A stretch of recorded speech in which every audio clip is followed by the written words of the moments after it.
Stand by to launch FanStream Sports. 3, 2, 1. Let's start. Hello, sports fans. Welcome to FanStream Sports. Nothing but pure sports. This is the JP Show. JP, it is so good to hear you back on the air. Stand by. Now, here's JP.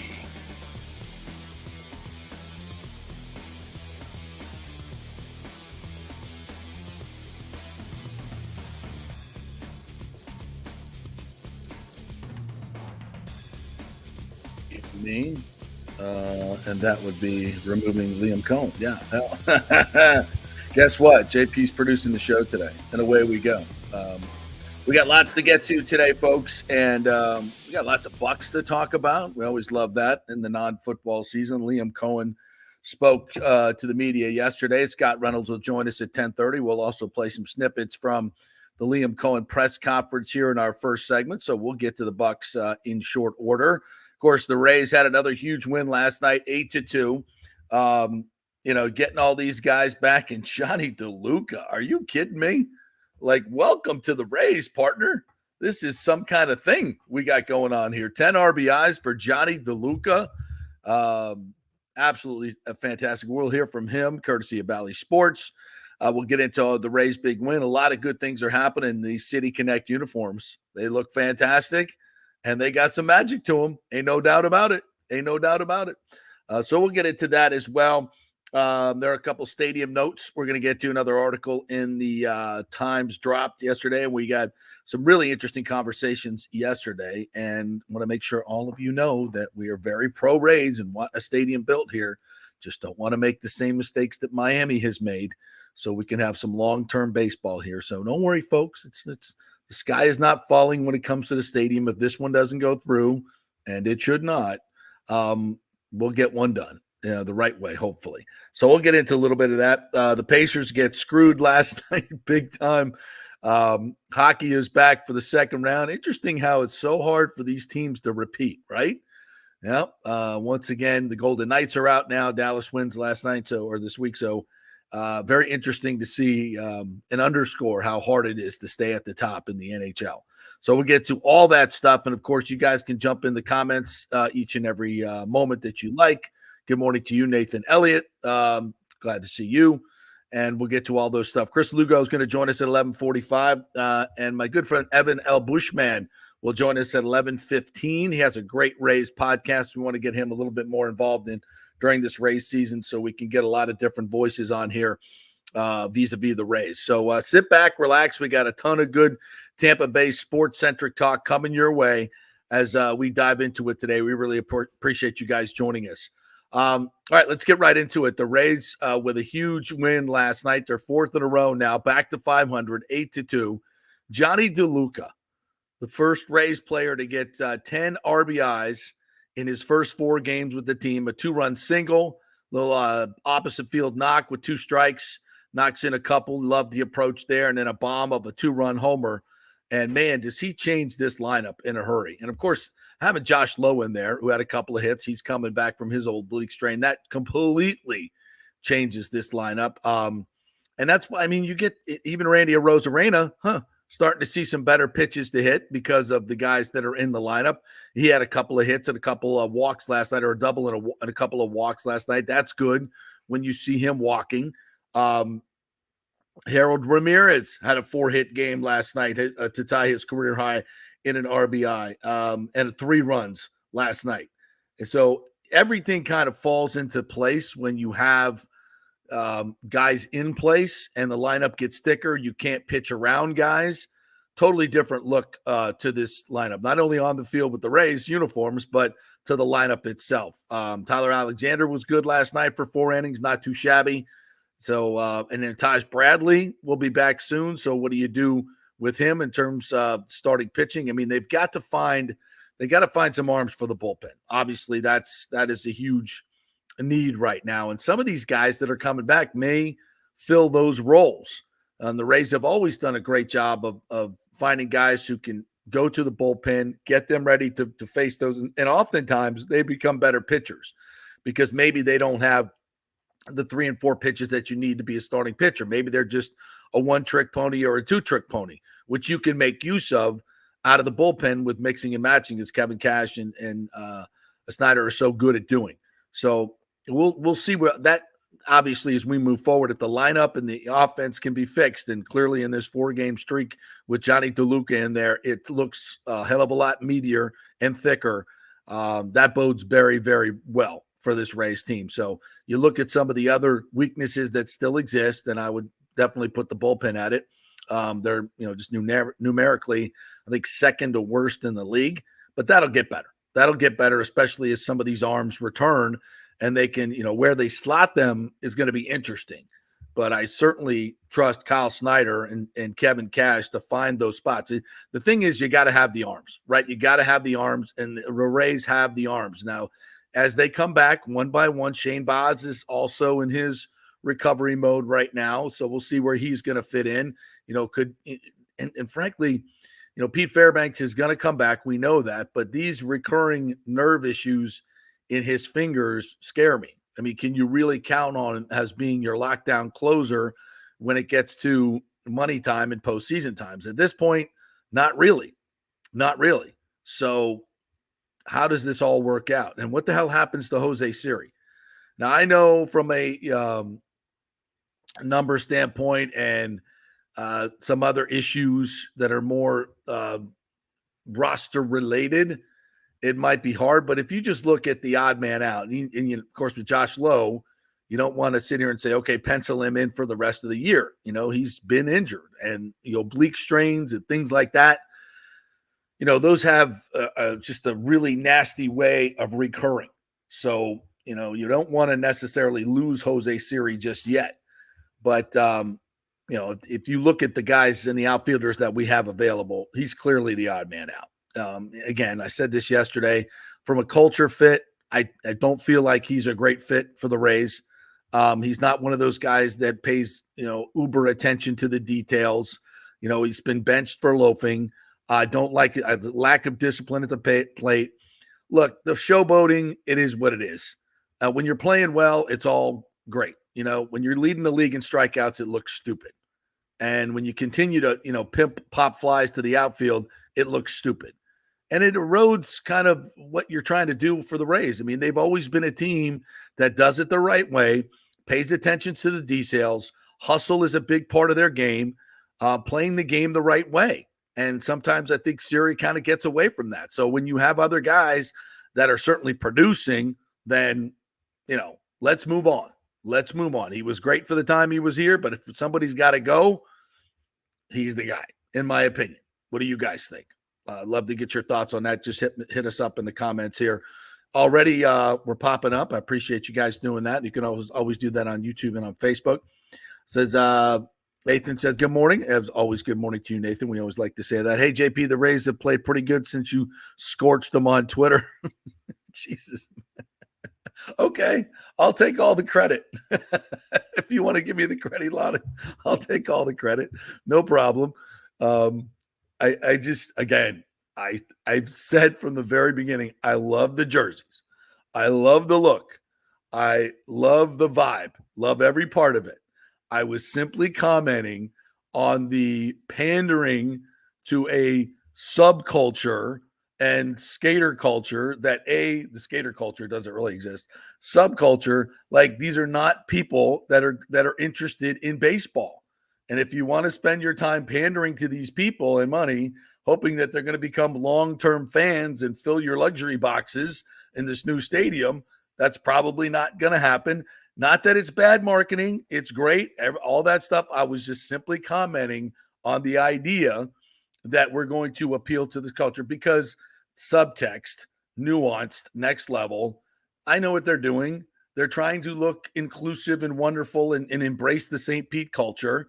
And even though the owner has said time and time again, you're not a major league city and crapped on this city a gazillion times, refused to let Rick Kreisman redevelop the downtown, which would already be redeveloped with tens of thousands of great jobs and much better use of that land. Stu Sternberg has been the impediment to that. You think he cares about St. Petersburg and now suddenly he's embracing the subculture? Please, I'm just calling it out for what it is. It's a divert. Part of it is obviously they release them right as these votes are coming up. City Connect, right? We've been waiting a while, but while they're reaching around to your back pocket to take out $2.4 billion of what's the taxpayers' cost in this redevelopment, getting, an incredible sweetheart real estate deal, all this stuff that we've talked about. We're not going to go into it, but that was my only point.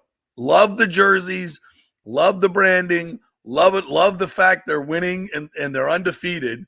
Wasn't as many of you, I know some of it's easy to take pot shots, but when you actually listen to what I'm saying and listen to what I said, this is where I'm at on that. So I love the jerseys, love them all, great vibe, but just I understand what Stu's doing here. And I think you guys do too.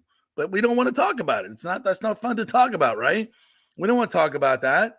We want to talk about all the winning. So that's what we're doing. Let's talk about that. Just, want to make sure that. And if Lonnie, you want to give me the credit for sparking them to the Dubs, I'll take it. I'll take the heat. If we can get a 4-game win streak out of it, hell yeah, I'll take the heat. As Lonnie says, whatever it takes to get the damn team going. So thank you. I told you I take the heat, no problem. I've never seen a skateboard around town when I'm down there like ever. Neither have I. So we just, I'm not the only one pointing this out. And it's not that big a deal, folks. I'm just like, okay, call it what it was. Siri is gone, says Recon Scout. I think you are correct, sir. No reason for Siri to stay a day longer, says James. Regardless of Lowe's quads, I'm sure Rays can find an outfielder that can hit 200 and not lead the league in strikeouts. I think you are correct, James. And I don't. The vibe has gotten old to me. When he's hitting 25 bombs, yeah. And I don't think that will ever happen again. Kenneth McClary, welcome in, my friend. Have not seen you. Have not been a big fan of Jose Siri. On most teams, he would be a bench warmer. Last year, I referred to him as Mr. All or Nothing, hence the home runs and 2 strikeouts. Yeah, I totally agree. And when you got better, much better, then you go with that. And, and the other stuff is just, if you're not running after balls and back and just doing basic little league fundamentals, that's a problem. And Kevin Cass sat him down, as he should. Kevin McClary, I would love to know how many of those home runs were solo shots as opposed to when he had men on base. A lot of them. And that's part of it. Pitchers are going to groove fastballs, and they're not going to walk a 210 hitter. They're going to groove fastballs when there's nobody on base and they have a lead. If he hits it out, so what? I mean, how many big home runs? I don't remember, to have to go back and look, but I would probably agree with you there. James says, JP, what was pressed yesterday by your guest? How could any council member vote for this deal without major changes? Yeah, and even I've seen some diehard Rays fans. Matt Germain put on his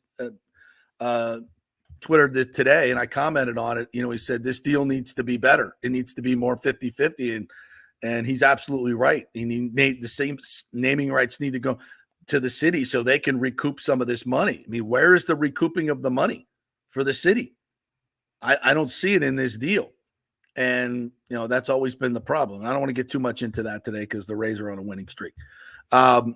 Keith said it. I also agree with your assessment of the pandering of the Rays to the group of painters and skateboarders that don't really have a rich history of being big baseball fans. Thanks, Kenneth. I mean, that's all I'm saying. That's all I'm saying. I mean, it's true.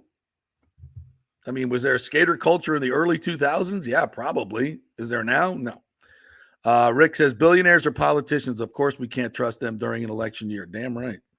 Open your eyes, people. Lonnie says, Siri would rather yell at the lights for an inning on national TV. I might have missed that, but I wouldn't doubt it. Let's check in. Thanks to Bally Sports. I believe this is the post-game interview with Johnny DeLuca with Trisha. So let's try to hit that. Have yourself an opening weekend in a Rays uniform. You have 6 RBI in your last 5 at-bats. Today, though, what type of confidence were you stepping up to the plate with? Yeah, I felt good. I was just trying to build off, the weekend and just keeping the approach simple, and that's really it. Take us through that 2-run home run. He had thrown me, I think that was the third changeup of that AB, so I was kind of sitting soft, but just got a good pitch to hit and ended up going out. Did this offense just put constant pressure on the White Sox tonight, and how impressive was that? Yeah, everyone in our order, grindy at-bats, just putting the ball in play, and that's why we Grindy scored the runs we scored. It's fun to play with. Harold Ramirez, I know you haven't played with him for very long. He went 4 for 4 tonight. What do you see from his approach? He talks about how he keeps it so simple. He's just a pure hitter. He goes up there, he sees ball, hits ball, and it's really fun to watch. Okay, these jerseys. You guys are now 4-0 in these jerseys. I know you like these jerseys because they have a little bit of a skateboarding thing to them, and you like skateboarding. You guys ever taken these things off? I don't think we are. As long as we keep winning, I think they're staying on. We love to hear it. Johnny DeLuca, congratulations. Thank you. Thank you. You guys? Great stuff, Trisha. Yeah, and the players, Trisha reported, went to management and said, "Hey, let's keep them on. Why not? I don't think there's any rules to it. And if there are, screw the rules. Keep wearing them. Take the fine. Stu will pay the fine. Probably take it out of the player's check. Yeah, so fantastic. Vibe for this kid. I love the stash. Recon Scout calls him Iceman. He's got a little Iceman vibe to him with the stash. Yeah, I like that. That could be a cool nickname for him in a lot of different ways. We'll see if that fits. Iceman. Yeah. He looks more like Goose, though, right? He looks more like Goose, right, than Iceman, because Iceman, he looks more like Goose. But Goose 8 is not a good nickname. Yeah, so I love his approach too, and he's sitting soft, waiting for that changeup, and the pitcher's going to come back with it when they have success, and you outthink them, you wave on it, and put a really, really good swing on that. His approach is fantastic. Now, teams are going to get the film on him, see where he's grooming it. He'll have to adjust, but right now he is flying, and boy, did this team need that in a big, big way. Let's see who else we got here. I think this is Josh Lowe with Bally Sports once again. In your return and your season debut with the Rays, did you feel pretty good out there?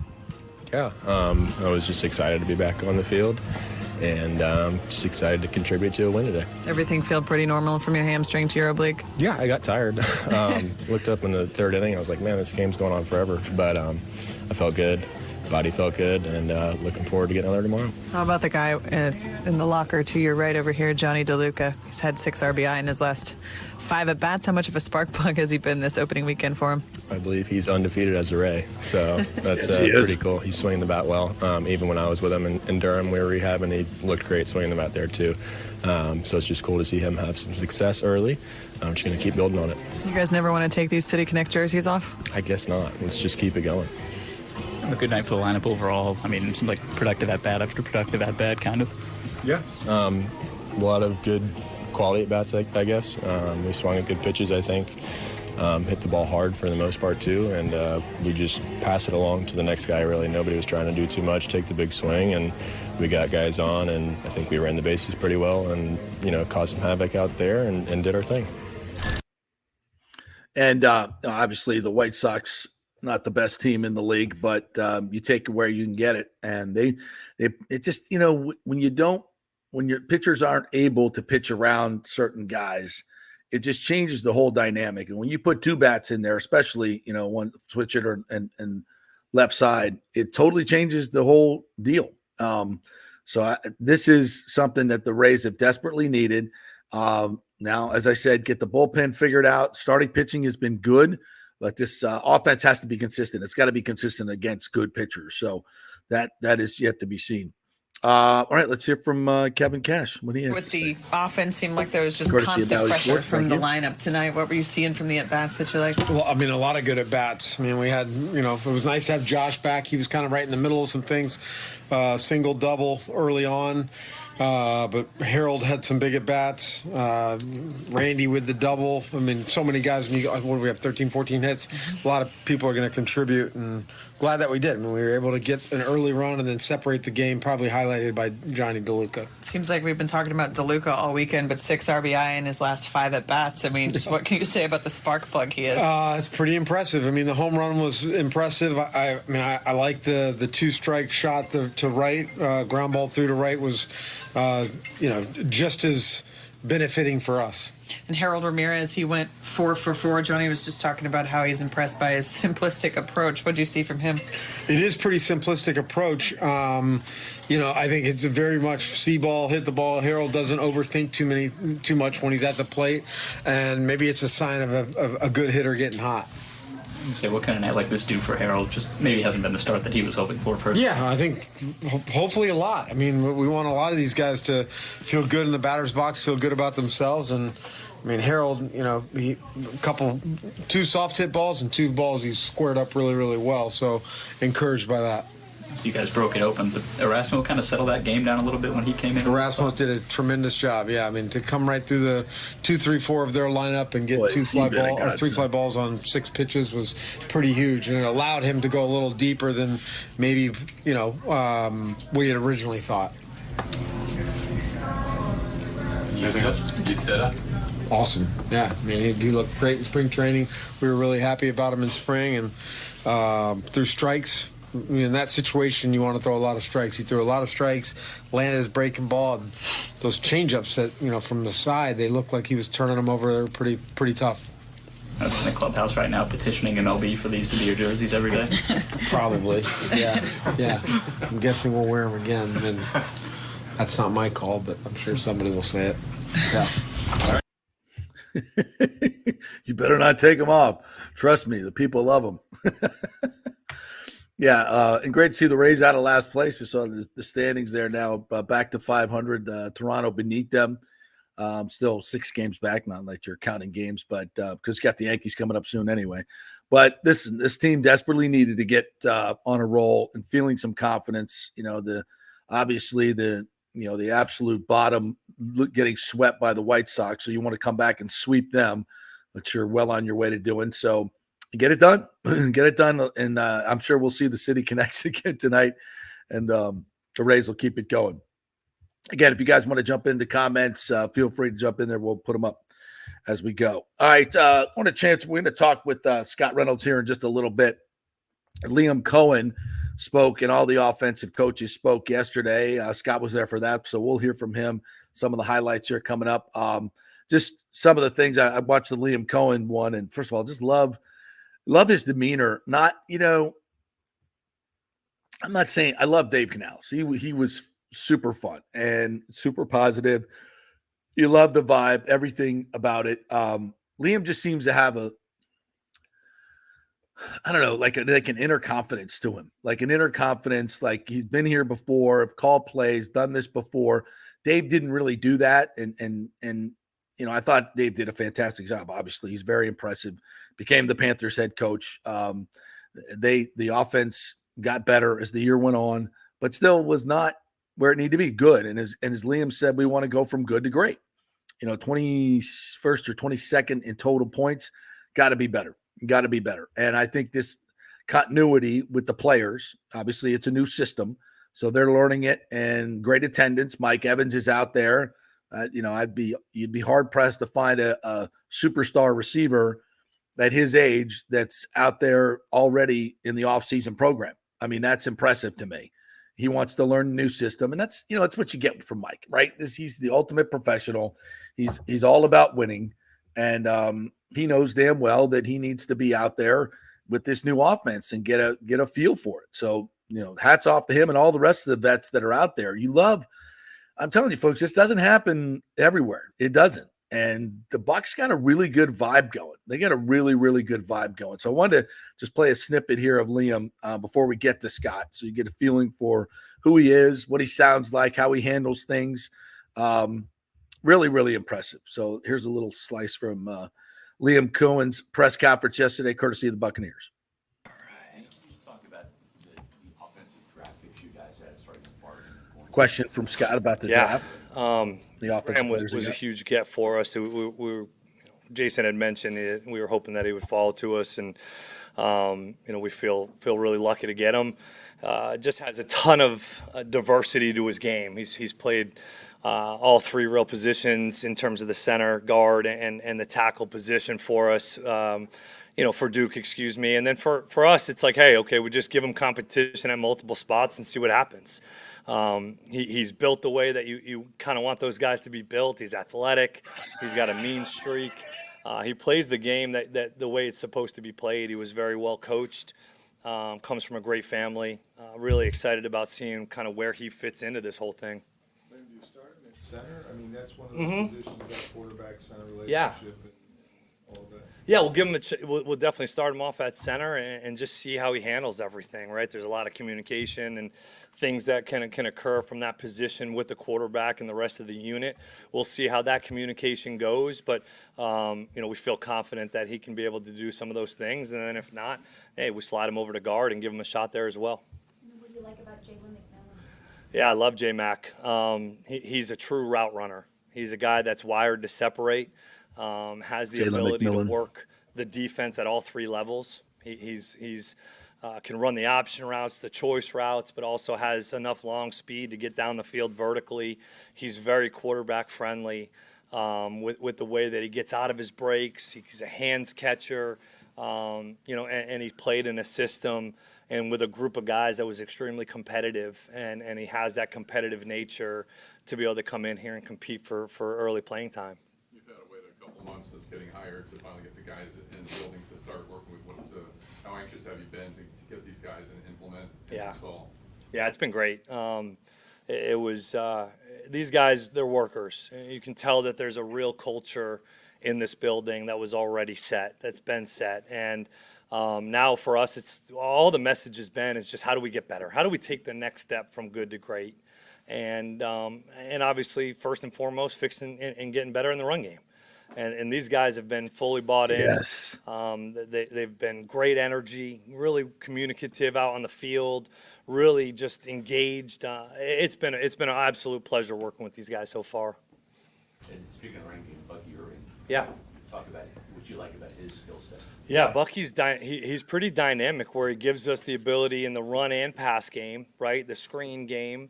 And then also from a special team standpoint and some of the return game as well. New kickoff. But, Bucky's a guy that I'm actually pretty close with the OC out at Oregon, Will, and he told me he was his favorite player that he's ever coached, and somebody that's just team first, will do anything and everything he's asked to do. From Chicago, tough kid, loved him when he came up on his visit.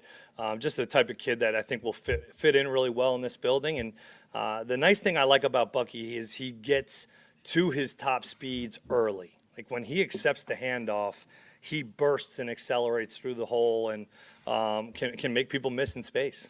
Along those lines, is that something that you're kind of wanting to see Rashad White do a little bit more of? He's known as to be a patient runner, sometimes too patient. Perhaps. I mean, Shad's he has taken every detail that we've coached throughout this offseason and applied it. That is something that we've worked on and that we've been communicating to him and really to all the backs is just we are fast to and fast through. Love that. We receive the handoff. We want to be shot out of a cannon. With obviously having vision and patience goes along with it. That's not something I need to really coach. But he has been fantastic when it comes to the tracks, his responsibility, the landmark, and being shot out of a cannon in some of the run game that we have done so far in this phase. So a little snippet there of Liam Cohen, new offensive coordinator, just kind of give you a feel for him. Doesn't he just give you the exude confidence and the detail of which he already knows his players' strengths and weaknesses and where they need to go from good to great. Of course, it's all talk. It's all positive stuff in the offseason, but you want to pick up on things that just give you a sense of confidence. And he really does give you that sense that he knows what the hell he's doing. B, he can coach the run game. We know that from the Rams in Kentucky. And just the details that he's already on with the draft picks and the other players. There's a little bit later on, we'll play it in our second hour where he talks about Baker Mayfield and some of the other veterans in the field that he has for them already, which is really impressive. So we'll get to that as well. Thank you guys for the comments. We'll get to your comments as we go through this. I will take a break here. I want to thank all the great folks at Jeeves Law Group, JEEVES lawgroup.com. They are trusted, they are local, and they get results. So if you have an issue, you're in an accident, and don't go with one of the bigger firms, not from here. You just become a number at some point. These are folks that live here, contribute to our local economy and our local charities, and they do a hell of a job. It's the Jeeves Law Group, JEEVES lawgroup.com. And, of course, we're brought to you by the great folks at Hydrate Heroes. We had a great hero yesterday, if you missed that, doing some great works for our veteran families. We appreciate them. Hydrate Heroes, 8 times the benefits, folks. Hydrate to donate, and 15% of their sales goes back to these very worthy causes that help our military veterans. None of the bad stuff in there, no stimulants, no added sugars, just 5 calories, and it tastes fantastic. It's Hydrate Heroes. Go to tryhydrateheroes.com, tryhydrateheroes.com, and just put in your address, your email address. They'll ask you a couple questions. They'll send you a free trial, and then you can get hooked on this stuff like I am. All right, back in 3 with the great Scott Reynolds. Stay with us. JP here for my friends at your local Synovus Bank, and I do mean friends, and I do mean local. One of the local managers in Tampa is John Acosta, big fan of the show, and I've known him for over 40 years. He's been in local banking since 1983. You talk about developing relationships. You don't stick around for that long unless you're doing things the right way and have a great reputation, and that's the focus company-wide at Synovus. Big enough to handle any complex international transaction, but small enough to answer the phone when you have an urgent question about your business or personal account. And for personal accounts, they have a very easy app that works great. You can do everything online. And for large or small businesses, you will get that personal touch and services to help build your business, taking your dreams and aspirations from the whiteboard to reality. We can make that happen. Let us show you how. For a get-acquainted meeting to open a business or personal account, just call John or go to Synovus.com to find out where your local branch is. Everyone knows Italiano Insurance is your go-to for home insurance, but they also have an amazing team that focuses on business insurance. Yes, your business is most likely your biggest asset, so make sure you have the right coverage at the most competitive price. And if you started a side hustle recently, don't forget you need business insurance, because if you get sued in this over-litigious society we live in, you could lose all your personal wealth. So get that business insurance. And for the best customer service, always choose Italiano. My representative, Charity, is amazing. I called her late on a Friday because my insurance was going to lapse. She stayed late until the job was done. You just don't find that anymore. Give them a call, 813-877-7799. That's 813-877-7799. Italiano Insurance. JP here for the Geddes Gordon Real Estate Group and our good friend Jane Geddes. Folks, simply put, there is nobody like Jane. Jane is a former LPGA 2-time major championship winner. She was also vice president of talent relations at WWE. She also has a law degree from Stetson. So if Jane can drain a 10-footer to win the U.S. Open and stare down Hulk Hogan in the boardroom, you want Jane on your real estate team to not only negotiate the best deal, but find you the perfect home or investment property. And when you work with the Geddes Gordon Group, you become part of the real estate family and get concierge services that include expertly staging, marketing, and preparing your home for sale. Advice on golf properties. Hey, you might even get some golf tips. Many of their clients become friends long after the sale or purchase is completed. It's all part of the deal. So if you're looking for that perfect home or investment property or try to get top dollar for your home, go with Jane Geddes and the Geddes Gordon Group, because there's nobody like Jane. Call 813-485-6808 or go to geddesgordon.kw.com. That's GEDDES Gordon.kw.com. or call 813-485-6808. With over 34 years of producing small and large events, Extravaganza Productions is truly a Tampa treasure when it comes to creating some of the very best events in Tampa and all across the United States. I've worked with them at the Florida Sports Hall of Fame inductions, the Warrior Games, which was an Olympic-sized event spread across all of Tampa Bay. They are the very best, from small meetings to exceptionally large corporate conferences to galas, fundraisers, sporting events, grand openings, whatever you want. Team EPI has an extremely talented staff of designers and show producers that develop extraordinary events fueled by the visions of their clients. You can reach them at their Tampa headquarters at 813-621-4700 or go to extravaganzaproductions.com. Let's go. Right now. Back to the show on FanStream Sports. All right, welcome back to the JP Peterson Show as we roll on here on a Testosterone Tuesday. Chris Lugo from Bay Area Modern Medical Center will join us later in the show. So if you have any medical questions, any thoughts on nutrition or anything like that, jump on in here in the comments. You can do that on YouTube. You can also do that on Facebook and on Twitter as well. Great win for the Rays last night. By the way, I'm producing here myself, and our bumper music rolls on and on and on as we wait for the great Scott Reynolds to join us. And there he is. All right, Scott, hold on one second. I've got to get to this silly music we're doing here. There we go. As you can tell, I am producing myself today. So there we go. How we doing? Dude, I've had three sound bites on, including Liam Cohen, who you talked to yesterday. So I got you up. So I'm doing something right. Yeah, so there we are. Good morning to you. How you doing, partner? I'm doing great, man. It's always fun to talk some Bucks football with the coaches. And my God, man, it's like a 2-hour press conference. I'm still going through some of the sound from yesterday. I feel you, bro. Every single offensive coach and then special teams coordinator Thomas McGahee as well. So it was a marathon. We survived, and we do have some good scooping in. Well, that's why you go to Pewter Report, because you got the whole platform there and the podcast and everything, and we'll be able to hear all of them. Because these Bucks fanatics, myself, I want to hear every word.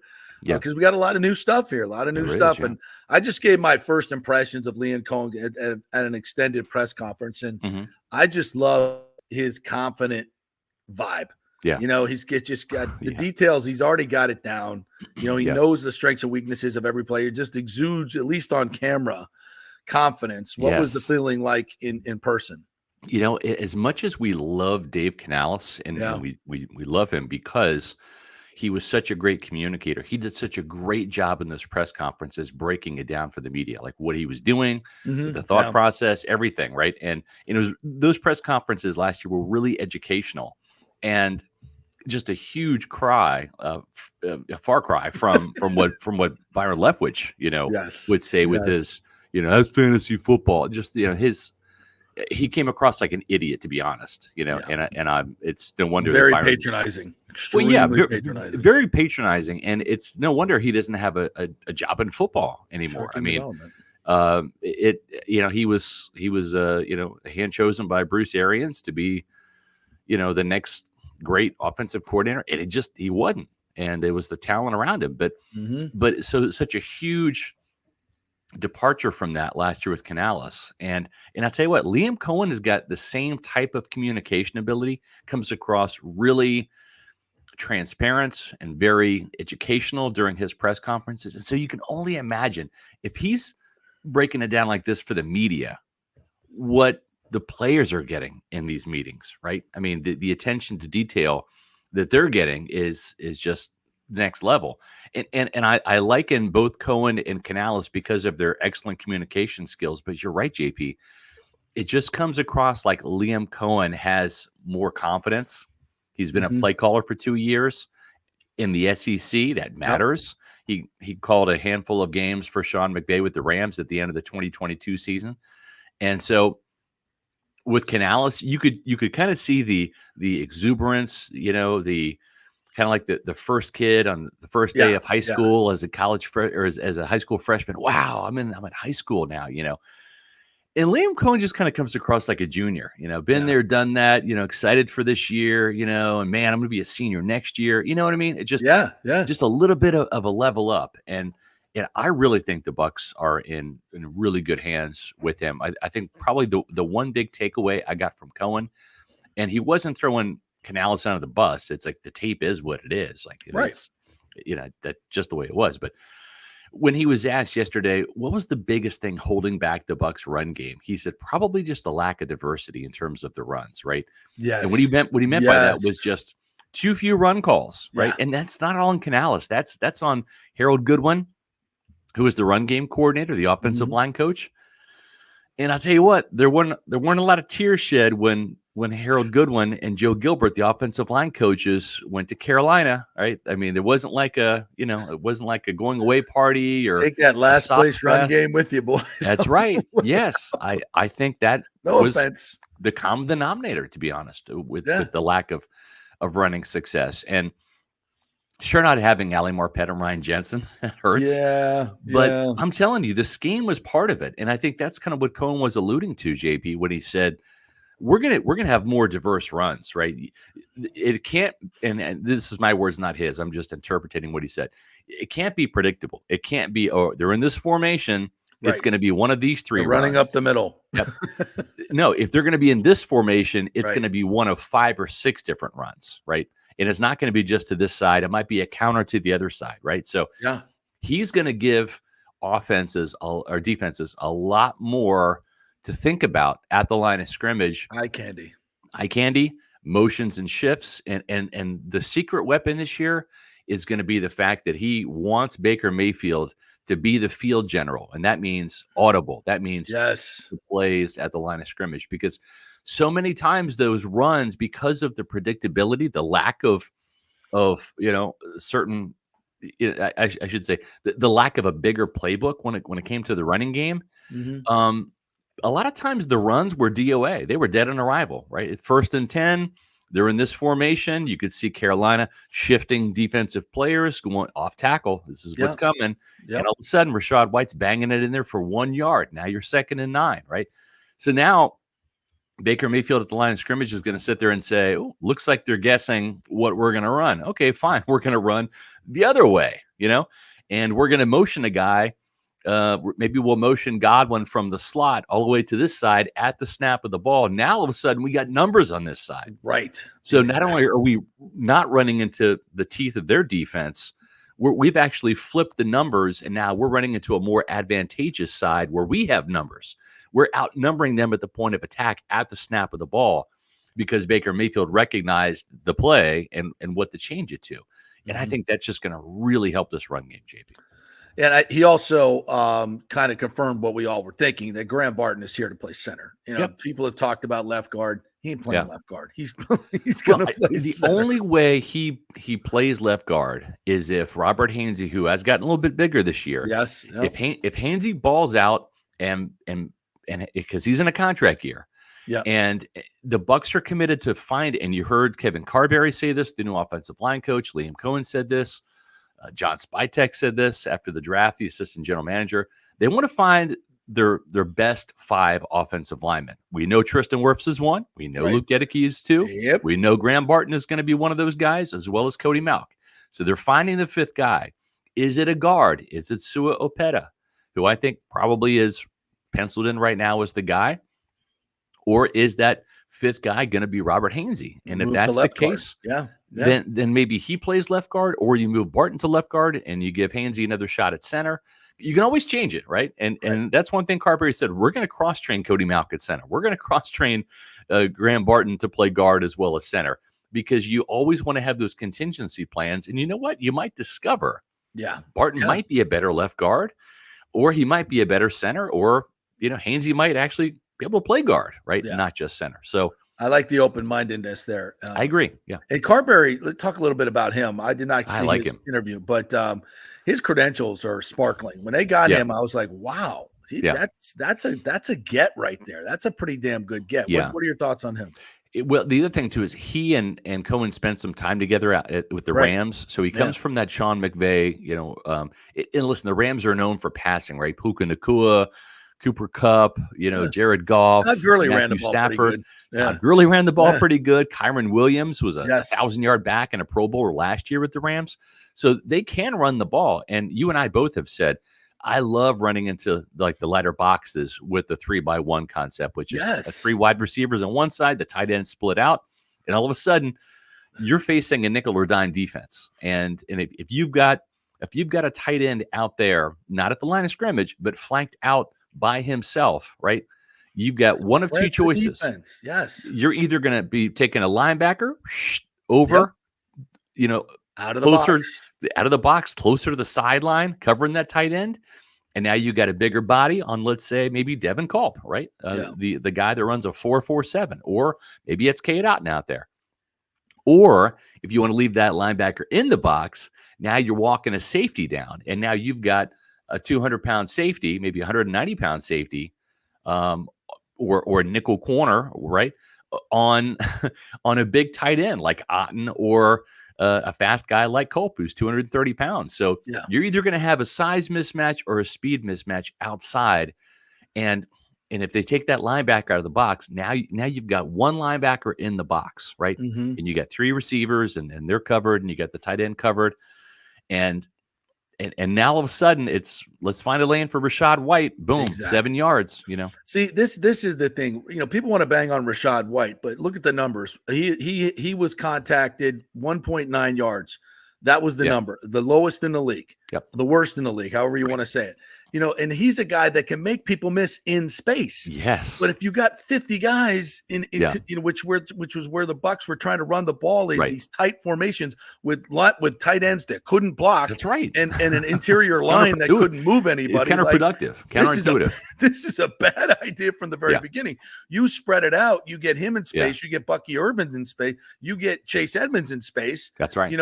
Sean Tucker. Now you've got a chance to let these guys work a little bit in space where they're best, right? It's smart football. Yes. And the other thing that I liked in talking to, whether it was Josh Grizzard, the new passing game coordinator who comes from Miami with a bunch of good ideas. I mean, from Mike McDaniel. I mean, he's a bright offensive mind. Pretty good, right? Yeah. So you've got a lot of smart guys in the building, including Liam Cohen, who's got that track record with Sean McVay. And the one thing that I heard over and over again from different coaches, even from Thad Lewis, who was the holdover quarterbacks coach, is like, Liam wants to take the fight to the defense. He wants to make, a lot of times, what have we heard? Well, we're going to take what the defense gives you. I don't think Liam Cohen's that kind of guy. I think he's like, we want to dictate to the defense. We want to catch the defense off guard. We want to use motions and shift to find out, are you in man or zone, and give our quarterback a tell, right? And our receivers a tell. And then do some things that are going to create numbers for the offense and advantages for the offense, right?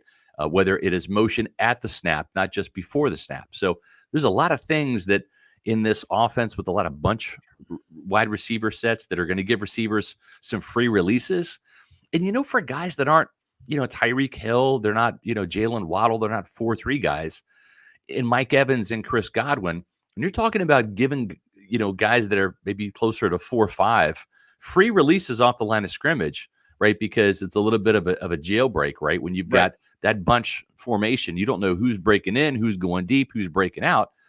That helps your offense, right? And it gives some of these guys a free release, a quick first step, and puts the defense on their heels. And how many times has that been used against the Buccaneers? I remember when the Cowboys came in here for that playoff game. They scored, I think, 2 touchdowns off of some bunch formations. Yeah. And you had Carlton Davis, a pro's pro, leaving, CeeDee Lamb wide open for a touchdown, And Todd Bowles said, that's a bust, for us. And it just shows that you can confuse even some really good veteran defensive backs with some of these bunch concepts. Yeah. It's congestion too. Yeah. Yeah. You get caught in a wash. Yeah. No, it's good stuff. Scott Reynolds joining us here from the Pewter Report, presented by Hydrate Heroes. There were some other young, you talked about the special teams, which I think is a place where the Bucs can vastly improve. And you've got the new kickoff return, which is interesting. And I heard Liam mention Bucky Irving for that. Talk a little bit about special teams. Well, I asked Thomas McGahee, the new special teams coordinator, who I think anybody is an upgrade over Keith Armstrong. I just thought he was very timid, very flaccid with his approach to special teams, very conservative to a fault. Don't screw up was the message. Yeah. It was the like, return don't game, screw this up. Nothing aggressive. I agree. The return game didn't scare anybody. I mean, I looked, I think the last kick return for a touchdown was 2010, which was Michael Spurlock's second kick return for a touchdown. They've had, I believe, 3 Four in their team history. Sammy Strouder had one, Spurlock had two, and Clifton Smith had one. Right. So that's it. Four in Tampa Bay Bucks history. And the punt returns haven't been, much better. Mm-mm. The thing that I really liked about McGahee is he identified, he's like, yes, the first teams that can not only figure out how to gain an advantage with this new kick return rule, and also the coaches that can make the best adjustments, right? Once if you look at this like a horse race, right? Like this is a new rule. It's going to affect everybody. So starting out of the gate, you're going to have a couple of teams that are really going to figure this out.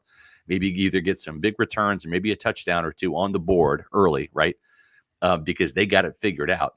Then you're going to have that kind of coming around the corner, that straightaway, the breakaway run, where the other teams are going to kind of figure out how to counter that, and then they're going to surge ahead, right? And so I think that McGahee has the philosophy right. Let's get ahead of this thing. Let's use this as an advantage by being one of the best teams on not only kick returns but also kick coverage. But then we have to also make the adjustments, right? When they figure out what we're doing, or we see what other teams are doing better than us, we got to adjust, right, and switch it up. And then it comes down to the execution. What are the Bucs' plans with this? Because this is really, and I think McGahee has the right approach, this is not a kickoff return anymore. This is an offensive play. Yeah. And he said that this is an offensive play and it's a defensive play. And when you look at touchdowns and second half kickoff and opening kickoffs, he said it's really about 10 more offense or defensive plays per game, because this is not a classic kickoff return anymore. This is not a special teams play. You actually have a line of scrimmage. It's on the return side of the ball. And great point. And so I think that it's going to lend itself more to running backs who have tackle breaking ability. They can read holes, right? And have a little bit of make you miss. I think that running backs are going to have more success than wide receivers. Now, a wide receiver like, say, Xavier Legette, the first round pick of the Panthers, he had a kickoff return for a touchdown. He's built like a running back. Yeah. Someone like Malachi Corley with the Jets, I could see him being a good wide receiver who is a good kick return guy because of that. He was an ace on screen passes. The Deebo Samuel types. Exactly, yeah. So I think Bucky Irving is really suited well for this. Does he have that breakaway speed to, once he gets past the 50, then it's just a foot race, right? Because there's nobody else to make you miss. It's once you get past the 50, it's a 50-yard dash. And do you have the gas and the wheels? Give me 10 or 15, 20, 40 or 30 or 40-yard returns. That's right. Because you're immediately in field goal range. Absolutely. So give me 10 or 15 of those as opposed to one to the house. Yeah, I'm with you. We're scoring a lot more points, and I totally agree with that. Yeah, I agree. The interesting thing too, I'll just bring up for your listeners is this is flag football time. Right. This is spring ball in the NFL, which is quickly becoming spring ball everywhere else with flag football. But this is the time where it's basically the passing game, right? There's nobody's in pads, so you can't even really evaluate the offensive lineman outside of footwork and hand placement and technique. Running backs, they're not getting tackled. There's two-hand touch, right? They're not having to break and slip tackles. This isn't training camp where you get like a live tackling period to work on some of that stuff. And so this really should be the passing game part of it. But I like what Liam Cohen's doing. He's like, we're focusing on the run game right now. And he's kind of zigging while other teams are zagging. And I think that this offseason emphasis and doing these installs, and if there are going to be more run plays, you're going to have to take a little bit more time to install those run plays, right, in practice. And they're doing a lot of that stuff right now. They're getting down the chemistry, the timing, of these runs and marrying what the line is doing and when that hole is going to open up for the back. And so I really commend Liam Cohen. It's almost like, well, if you want to fix this, if this is the big deficiency, you got to spend more time at it. And he's doing that right now. And I think not taking the passing game for granted, but it's going to be there. Baker Mayfield has already developed the connection with Mike Evans and Chris Godwin. There's no quarterback competition to worry about, right? So I like what Liam Cohen and Kevin Carberry are doing. They're really working on the run game right now. They're putting more time and emphasis on this. And again, if there's going to be more running plays, which is a good thing, you're going to need more time to install those. And so that with all these reps you're getting right now, they're kind of mental and they're kind of ghost reps because there's, you can't really be physical. But I think it's going to pay off dividends in training camp. And I think you are going to see a much better ground game from Tampa Bay this year. Yeah. And that's going to obviously help the passing game and the defense. That's why I was so high on Graham Barton, because that's the one place where you can affect all those things make your entire team better. Yeah. And the defense, I mean, we talked about this last week, those defensive coaches, but as I was perusing the depth chart the other night, I was like, man, this secondary is going to be completely different. It's going to be, it's got some high quality players that really fit the Bowles system. I love Tyke Smith and how I think he's kind of that Swiss Army knife stud that's going to, a lot like Izzian. I thought Izzian, I don't forget about him. I thought he played great football last year. I think he's a really solid tackler. But now you've got a group of about 9-10 guys that can play hard, and they seem like smart guys. And I think a lot of issues last year were with communication, and you just can't have that at this point, especially some of these veteran guys, right? Jordan Whitehead is an elite communicator. Yeah. And they really valued him. I mean, it took Winfield until last year to become a team captain. And even to this day, Bowles has still got to get on him. Like, I know you want to be the leader by example. It's almost like he's Rondé Barber, the reluctant leader. Speak up. Right? And Barber, when he was the last man standing in Tampa from the Super Bowl team, it's like he was forced to have the C on the chest because, he was it. But you ask Rondé, he would always rather be Brooks's lieutenant, right? Or Lynch's lieutenant. I'll let John lead, I'll let Derek lead until I have to. And that's kind of the thing with Winfield. It's like he was kind of, hey, dude, you're the best player in the secondary. Like, you have to lead, almost like Tristan Wirfs on the offensive line. Right. You're the most decorated guy. Ryan Jensen's not here anymore. Ali Marpet retired. Like, it's time for you to wear the C and step up and be the captain. So I think Wirfs and Winfield, reluctant captains, but they're stepping up in that role. But the thing with Whitehead, man, is C on his chest or not. When that dude was here in 2020, he was the vocal leader. He was commandeering that secondary and communicating with Levante. Those guys have a great synergy between the second level of the defense and that third level. And so now you've got two really good communicators back there, and Winfield and Whitehead are like brothers from another mother. I mean, they're two peas in the same pod. So I think that's going to really help the communication. The one thing too that they're really missing is that nickel playmaker corner, and it doesn't have to be a Hall of Fame guy like Rondé Barber, but even Antoine Winfield Jr., when he was in the slot, he had one interception that came in week 1 against Dallas, the year he played nickel in 2022. And then Bull said, he's too pigeonholed here. I got to move him around so I can use him. And he can be the creator. And that's exactly what he became last year, the big play creator. But they need another guy that's capable of producing takeaways. And I think Whitehead, with the 4 interceptions last year with the Jets, he's better in coverage now. He can help you as that coverage box safety. But Tyke Smith, 4 picks last year, a couple forced fumbles, 2 sacks. This guy is that type of nickel playmaker they need. Instinctive around the ball, And you look at Izzian, I think he did an okay job last year. 2 interceptions out of the gate, right? First 2 weeks. Yeah. And then 17 straight weeks without a single interception. And he had 1 forced fumble in between all that. So he was okay as an undrafted free agent. He wasn't a weakness per se. He wasn't the weak link, but he wasn't the strength either. Maybe that was just, youth and inexperience and coming from Rutgers as opposed to Georgia. But Tyke Smith, man, this guy is going to be an interceptor there and the nickel spot. And I think he's going to be a pretty dynamic player. You mentioned the UDFAs. Of course, I love me some Kalen DeLuca. We got a little FSU blood going there. I think he'll be a great special teams player. Got great speed, great instincts. And Judge Culpepper's an interesting one as well as Brad's son, who I think he could be a kind of a late bloomer. What are your thoughts on some of the UDFAs and what I used to kind of do a little projection and I used to get excited about some of these guys. I would say Kalen DeLuca is the biggest guy that I'm excited about. And I'm also hearing that from people in the building too, that I think he's like the number one guy. If you look at the fact they didn't draft an inside linebacker, that certainly helps his chance. Maybe he beats out J.J. Russell for a roster spot. Maybe they keep 5 inside linebackers this year because he's so good in special teams. But I think he's probably the guy. A lot of times the guys that I look at from film or statistics, they don't necessarily shine during the rookie minicamp or in training camp and don't make the team. Izzy was a guy last year I was a little excited about, but a guy like Marquise Watts just kind of like came out of nowhere to make the team.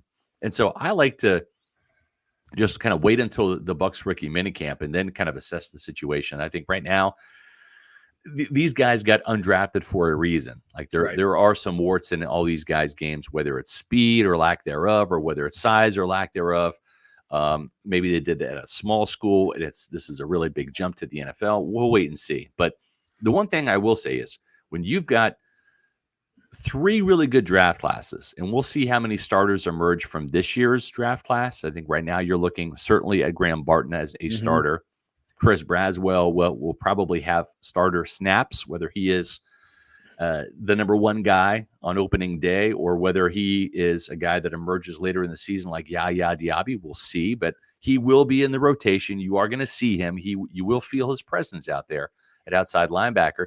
Jalen McMillan very well could be that wide receiver 3, which is a starter in Liam Cohen's 3 receivers offense. Tyke Smith could win that nickel job. So 4 potential starters from this year's draft class. And guess what? The last 2 draft classes have produced 8 starters. So the problem is for these undrafted free agents is the Bucs have hit on a lot of these drafts the last 3 years, and they found starters. And the other guys that they drafted, by the way, they're still on the team. Servassier Dennis, the Payne Durhams, right? Those kind of guys. So having said all that, I don't know how many undrafted free agents are really going to have a shot at this 53-man roster. This is not like it was a couple years ago where they needed guys to kind of fill out the roster. That's a great point. Yeah. They only had 7 draft picks, and they had like 14 holes on the roster, and they needed to sign 7 undrafted free agents. So I think that Jason Light has done a really good job of loading up the depth chart, reloading from the Super Bowl year when, that's an old team that quickly turned into a young team. And I just don't know how many spots are going to be available on the 53 this year for undrafted free agents. No, it's a great point. But it's going to be fun to watch the rookies. They come in this weekend, right? So we'll Friday and Saturday. We'll be out there at Pewter Report. And we're doing a Pewter Report podcast. Typically we do a Monday through Thursday. We're doing Monday, Tuesday, Wednesday this week. We're taking Thursday off. Then we're having a special Friday afternoon podcast to talk about day 1 of the rookie minicamp. Nice. And then we'll recap Saturdays on Monday's show on Pewter Report TV. So we're looking forward to it. It's always fun. Mother Nature not cooperating, though. It's going to be like 92 degrees or something. So there are a couple of years. Well, I'm just saying this selfishly speaking. I mean, I know, but I got to get out there and roast, and I'm 52, and I don't handle the heat like I used to. So I'll be out there right next to you on Saturday. So we'll see you for that one for sure, because I want to take a look at these young guys in their under drawers. All right. Well, I guess you kind of just did your promo there as well. Is there anything else you want to add? No, Pewter Report TV. We're this close to 14,000 subscribers. Come on, people. Yeah, we're close. So if you haven't had a chance to check out our content on Pewter Report TV, it's our YouTube channel. Just subscribe. They say subscribe. It's free. You just hit the button. That's all it is. Yeah.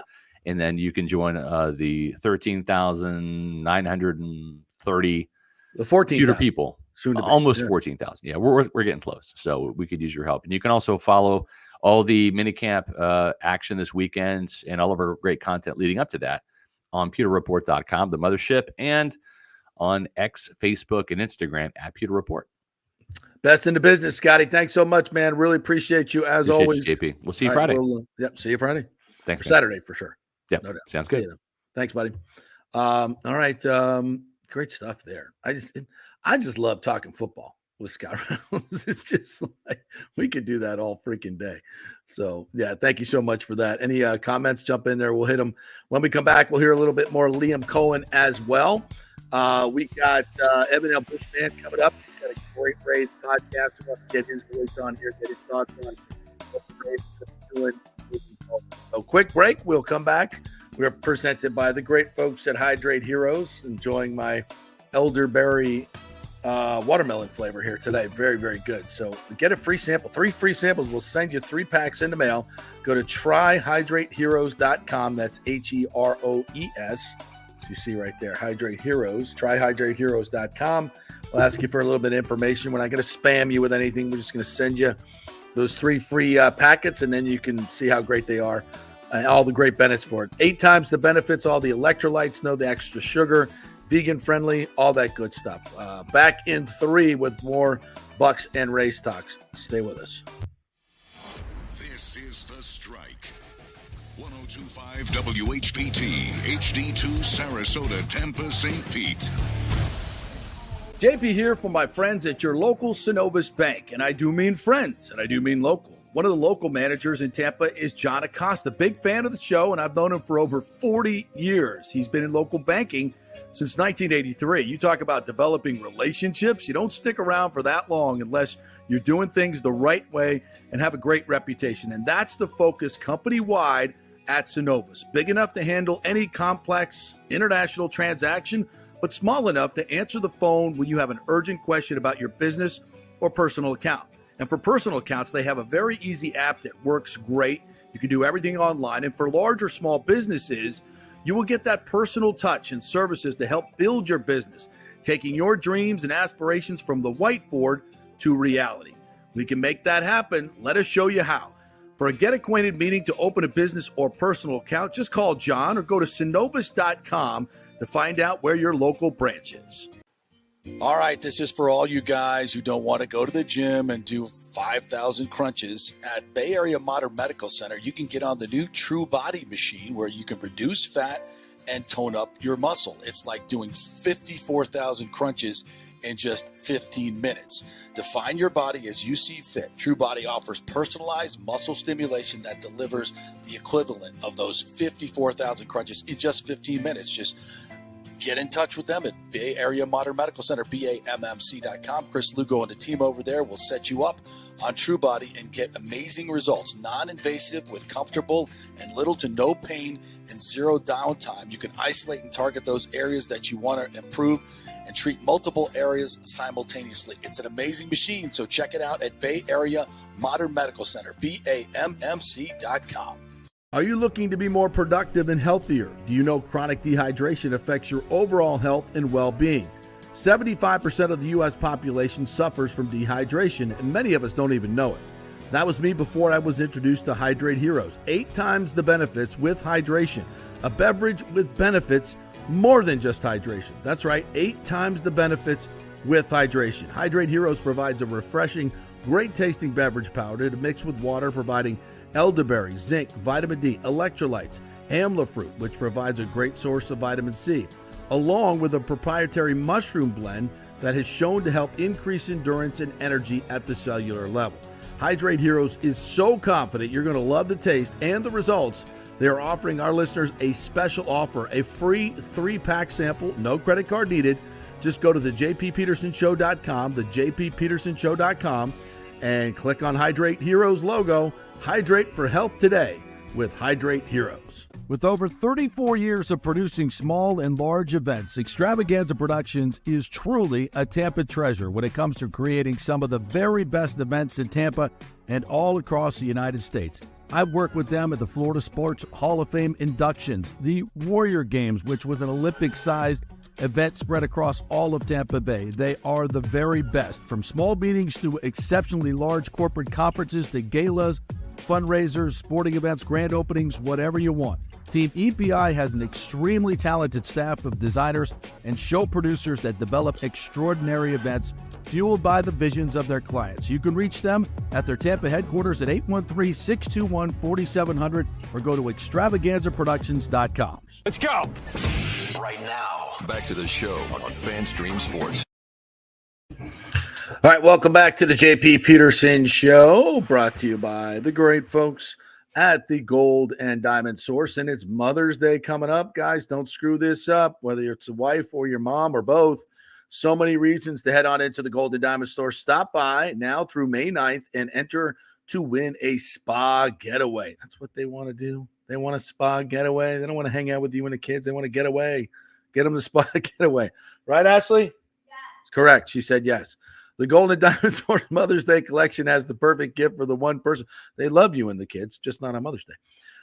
Who's always been there for you. That's the mom. There's no chance you leave without finding what you need at the greatest and largest selection in the country at the Golden Diamond Source. Come and shop with Golden Diamond Source because they're incredible customer service, no sales pressure, no intimidation. And the Golden Diamond Source has plenty of options to accommodate any budget. The Emily collection is affordable gold and diamond jewelry you won't find anywhere else. Interest-free financing. How about that? Up to 5 years, a layaway program, and of course the diamond savings account where your diamond never loses its value. Online only deal. Get 15% off the May birthstone, which is the emerald. The Golden Diamond Source has been your trusted jeweler for over 40 years. So get on in there, keep it local, and tell them JP sent you. All right, I want to get to the comments here on the Scott Reynolds chatting. This is Xi Jinping, which, of course, we love having the chairman in. I really like the Bucky pick. I think he is going to be perfect for the new kickoff format. He can learn to block like Dunn used to, attack the knees. He will be electric, the work done type. When I watch him on tape, I think not as quick as maybe worked on, who was elite quick in the hole. But tough runner. I just think he's got a great options in space, and that's where they're gonna use him. You can tell. James says Canales was learning on the job, which ultimately hurt the offense. Liam knows what he wants. Sure, he will learn more, but he comes within actual offense. Yeah, this is a great point. And, and Dave Canales was actually very candid about this, at times last year, which I really appreciate. And he said there were just points where, you're just learning on the job. It's part of it. Yeah, he did a good job, but we're going from good to great. And I like that. Rick says, I can already hear JP screaming, run the jet sweep, because you can't run the jet sweep without JP. That's right. I'm a very big proponent of it. The Rams use a lot. So, yeah, it's a great change of direction, change of motion play, gives you the eye candy. Canales ran it a little bit. I think you can use it a lot more. And it's not just a jet sweep. It's just the misdirection can be in a lot of different ways. And if you look at that Rams running game, there's a lot of that in there. All right, we're going to get back to the Rays here in just a little bit. Don't know if you saw I was watching the NBA games last night, had a little pizza money riding on it. The Pacers really had a golden opportunity to win that game last night. Halliburton was freaking awful. I counted on him to score some points, did not. But the calls at the end of the game, I don't know if you guys saw this, but it was kind of like with the Lightning. When it gets to the playoffs, let the players decide the game with these huge calls. The goalie interference calls, again, we've talked ad nauseum about them. In my mind, in that game 5, the officials decided that game, not the players. When you have infractions that are technically infractions, I get it in some ways, but they lead to such a huge advantage for the team or not. Then, there was a moving pick call with the game on the line last night, where I think it was McGee comes in and gets a pick, and DiVincenzo just sells it like a Broadway actor. Stan Van Gundy was very accurate in saying we have a lot of great actors in New York, and DiVincenzo just put them all to shame. He totally sells the call. You can't make that call right there, and it leaves him wide open for a 3, which he's been hitting all game long. It's a terrible decision by DiVincenzo to go to the ground. His coach even admonished him for it. Thibodeau did. And you get that call. And plus they called a kickball that was not a kickball, and the Pacers were out of challenges. So a couple of huge calls in the final minutes that did not go the Pacers' way. And, I guess you credit Rick Carlisle for saying, look, we don't expect to get those calls, but it is what it is. 2 terrible calls that really affected the outcome of the game. That's going to be a hell of a series. And, as much as I hate the Knicks and all their fans, all the stars that are there, it's like I just want to see him. You always want to see Spike Lee go away. And I love Spike. But I'm just so used to seeing him walking away, frustrated and losing. But they were shot. Brunson now has had 4 straight games of 40-plus points, and he is just unstoppable in the clutch. I really enjoy watching him play. And the way he sets guys up and his ability to get open and get shots is just uncanny. He joins the logo, Jerry West, who had 6 straight 40-point games. And then Jerry West, Jordan had 4 in a row. Bernard King had 4 in a row. I guess that's the only guys that ever did it. I mean, that's pretty good. That's pretty good. And he is playing incredible basketball. And then the Nuggets last night. I got to tell you, folks, I was trying to find it last night on my Hard Rock bet. I couldn't find it where to bet the Timberwolves to win the championship. If Anthony Edwards is healthy, and he kind of tweaked his shoulder last night, I don't see anybody beating these guys. Their defense is just off the charts. I mean, they're shutting down the Nuggets. Paul Murray was so frustrated last night. He's throwing heat packs on the court. That's how frustrated he was. That's unbelievable. I mean, they have really turned this into a brawl.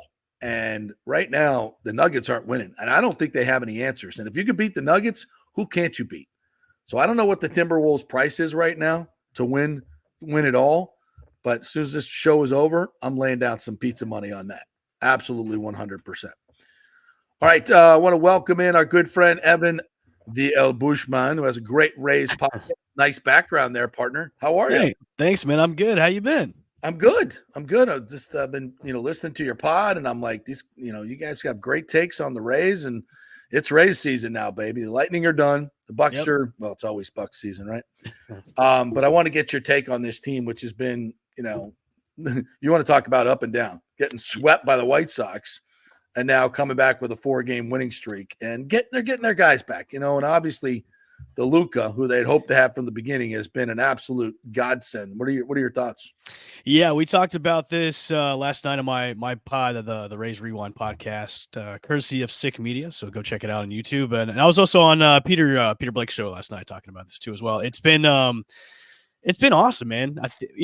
Whatever the Rays know that we don't know when it comes to trades and getting guys that can immediately make an impact, DeLuca has been that guy, man. He came in this past weekend, has 10 RBIs already. He had a 2-run homer last night, and I think he's really injected that offense of a much needed spark in the offense, because right now they're rolling right now. I mean, the series against the Mets it was nothing short of what we've been wanting to see in this team for the past month and a half or so. And I think with the guys that are coming back from injuries and the much needed jolt in the offense and the bullpen actually holding on to win games for the team, it's now like, okay, this team is almost turning the corner.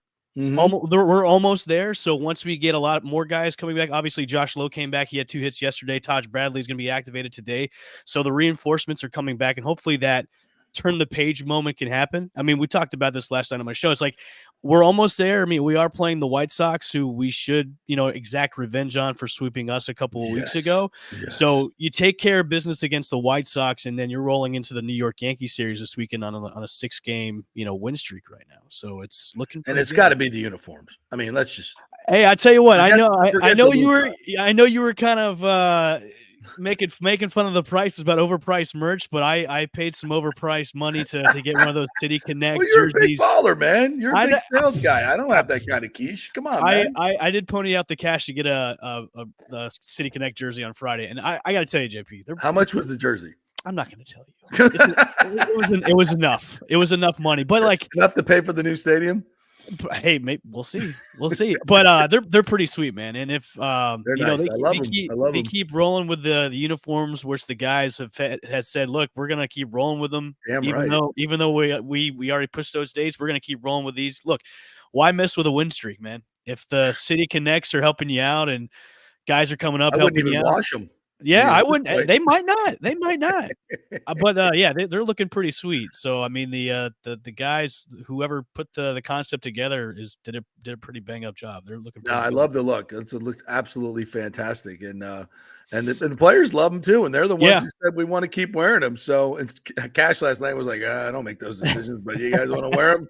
Sounds good to me. I think it's one of those things where, and my co-host and I, Drew, who came up with the standing ovation idea last week, which kind of took social media by storm, is this team really needed kind of like a boost of energy and a boost of confidence. Was great. That was awesome. Because for a while there, I mean, JP, you could probably agree with this. This team kind of looked slow, sluggish, not wanting to be there, just not having fun. And then no emotion, no nothing. Yeah. No juice. So you come out with the City Connect jerseys that look sweet. Everybody's behind them. They love them. And then the standing ovation idea for Randy Arozarena, who hits a home run on Friday night, hits a game-tying home run on Sunday night. So I think that burst of funness and energy is starting to come back with this team, because we've known this team for a while where they love to have fun. They love to have, the big burst of energy. So I think it's starting to come back. So when we say the stars align, the stars are starting to align with the team. Well, and look, when you have guys in the lineup, and Randy's been the biggest issue here because of this. There was just no thickness to the lineup. You can pitch around Randy. He wasn't seeing good pitches, and he was starting to expand his zone, everything was just discombobulated, right? Right. And now you get the guys slotted in where DeLuca and Lowe and everybody slotted in where they should be. It's going to make a difference. That's just baseball. That's just baseball. And the good thing about it too is the guys that, the big bats that we all know that should be hitting, like Yandy Diaz and Randy Arozarena, while they're struggling, the guys that you wouldn't expect have been contributing and helping out the offense too as well. We saw that with Caballero. We've seen that with Rosario. We've seen that with those guys that have come out of nowhere and really have helped out the team, especially on the base pass and helping out when it comes to getting those small hits and getting guys on base. So it's nice to know now that Yandy Diaz had a good series against the Mets too. He's starting to hit the ball too. So it's slowly coming along where you can kind of see a complete lineup with the guys. And now with more guys coming back, Kevin Cash has more pieces to move around. And we also talked about this for the rotation too, is now you've got guys, Taj Bradley's going to be back. And then later on this month, you're going to have Jeffrey Springs comes back. So that rotation is going to get more solidified and more and stronger too. And plus, you can put some of those guys maybe in the bullpen. Yeah, that's what I was just going to ask you. I was talking about this earlier. We've got arms, right? We've got arms coming back, but we've got to kind of slot them in there. And everybody loves Pete Fairbanks. Not in a specific suck kind of way, but an all-encompassing suck kind of way. Greatest quote ever. We love Pete, but you can't count on a guy who's got nerve issues with his fingers. Not if he comes back and he come back straight, great, fantastic. But at this point, I think we got to start developing some other options, not just, as the closer. And of course, we don't do the closer, but you got to have the guy for the high leverage position. Who's that guy going to be? And we got some arms here that could be good in the bullpen that are kind of slated in for starters. So what do you do? Yeah, and it's a good problem to have too as well. When you got good arms. When you got good arms and good arms coming back, it's how creative can we get? Because hey, maybe you put Taj Bradley to eat up a lot of innings. Put him in for a 7-8 role. It's really be creative of what they do, and especially with with those guys coming back, and then I think Madden has kind of starting to pick it up a little bit, and also Jason Adams too, who looks kind of shaky sometimes, but with the guys coming back, now you can get creative about, okay, how are we going to do these matchups in the later innings if our guys are going to go 6-7? So how is this going to be? And I think with other teams compared to us, especially in the East, it's a good problem to have because now the matchups are there. Now you can do that analytics portion of the game where, hey, this pitcher matches up better than this pitcher against these hitters. So I'm looking forward to it. I think now is the time where Rays fans should get excited, because now we're getting into the dog days of summer where it's where teams will start to show you their true colors and start to pull away from the others. And, right before the All-Star break, this is where the teams, do start to get hurt, do start to have injuries in their big players. And what's good about it too is we're at a time where, and I spoke about this before, I'd rather have a team like the Rays catch fire later on in the season than have it earlier in the season. We saw this last year. Right. You saw that with the first couple months of the season. Oh, they're the best team in baseball. They're 13-0. It's like, they also had one of the weakest opening schedules in the whole league, being 13-0. And then we saw how the end product was. So look, I'd rather have them catch fire after the All-Star break and get going when guys are even more reinforcements are coming back. So it's a good time to get started to get hyped up about this team again, because it's starting to be fun.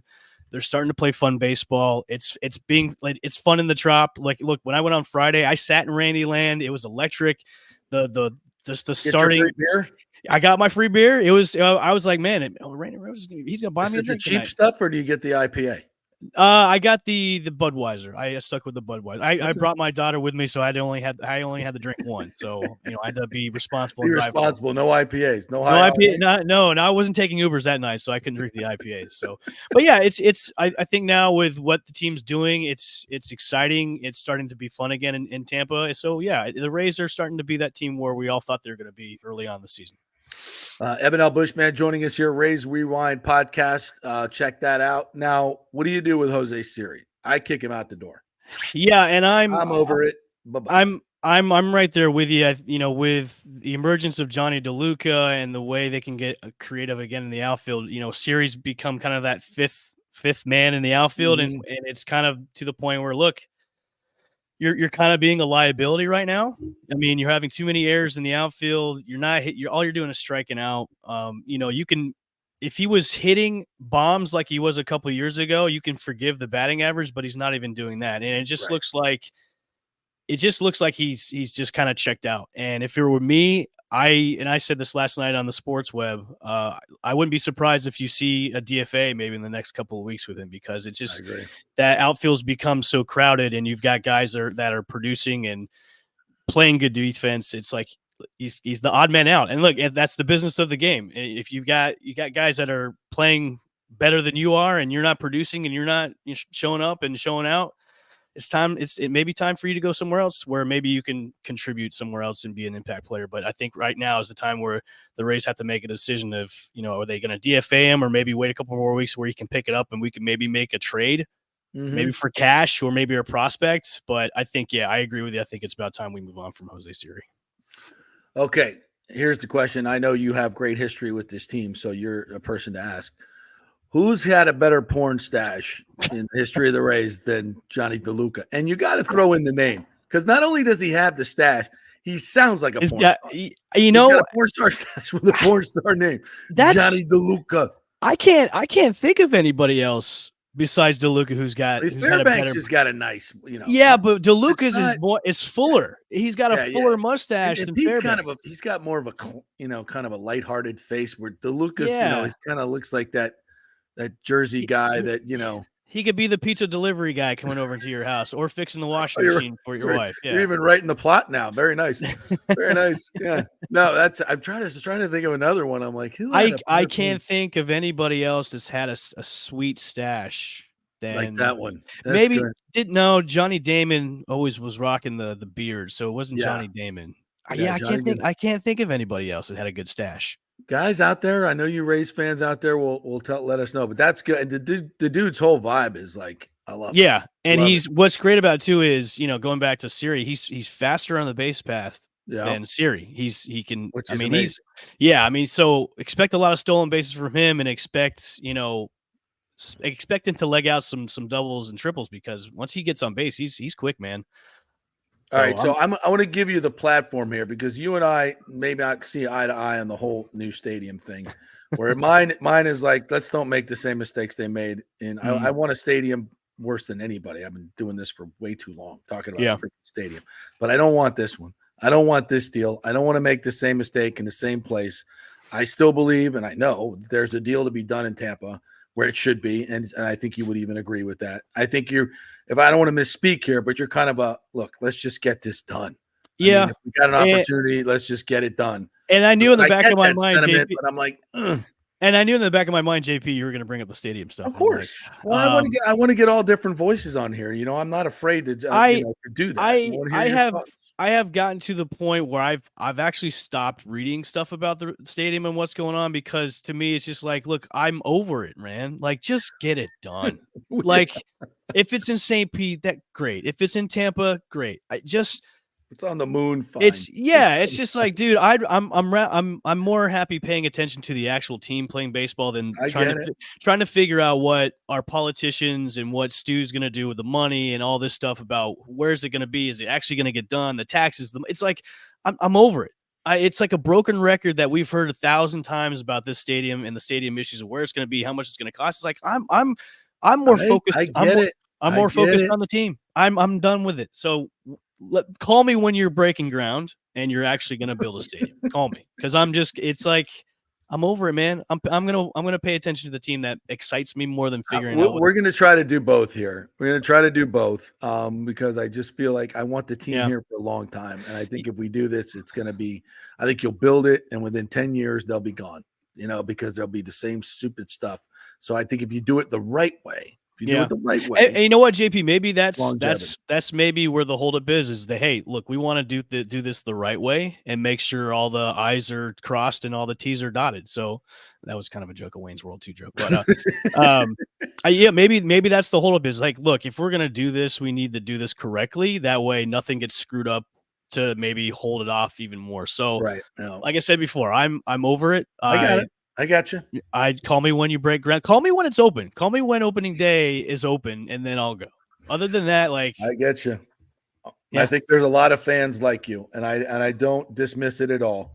I just hope I want it for long term, and this. I think everybody too, especially with the newer generations of young Rays fans that are going to the games and enjoying them too. Like I brought my son to his first game at opening weekend, and he was in awe. Yeah.